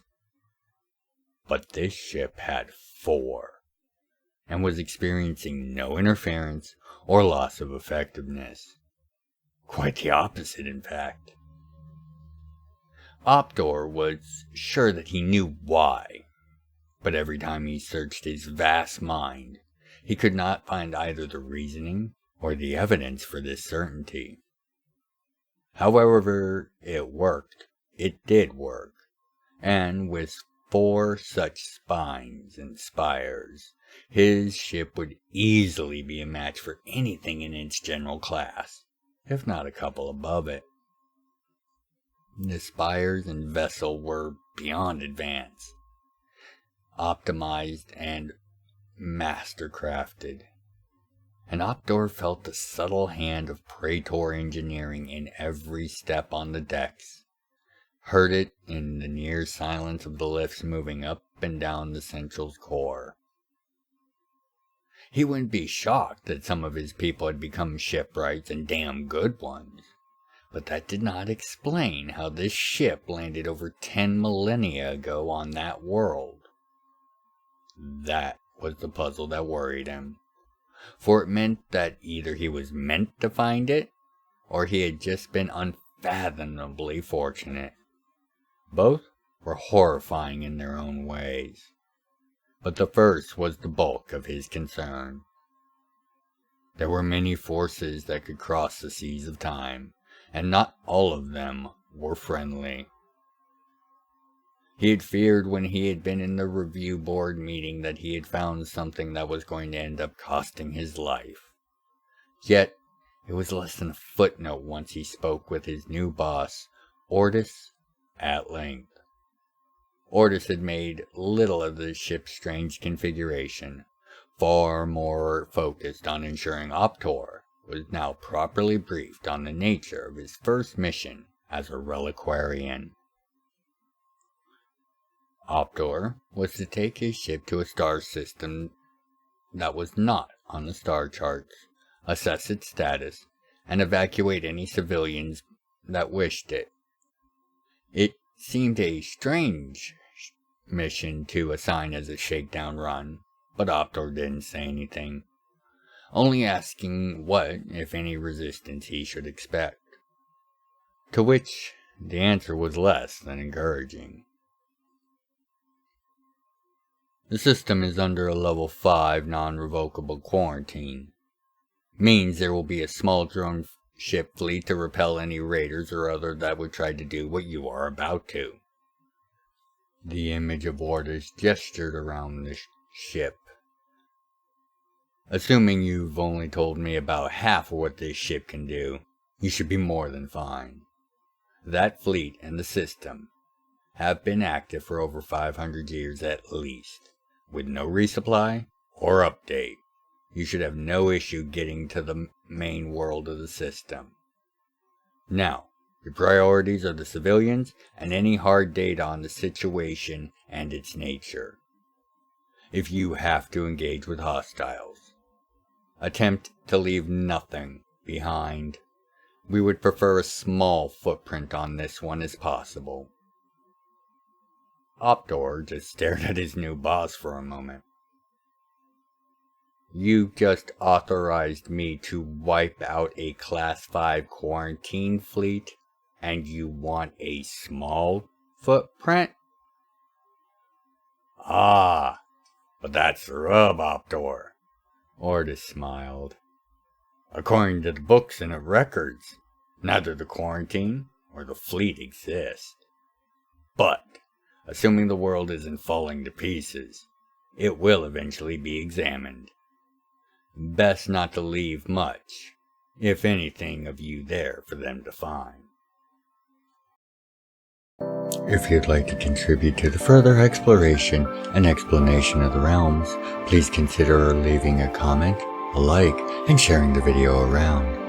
I read all the comments and make efforts to reply to each. Thank you for helping to grow the channel, and know I look forward to each and every one of your comments. Other methods of support can be found in the channel's description. Thank you for watching,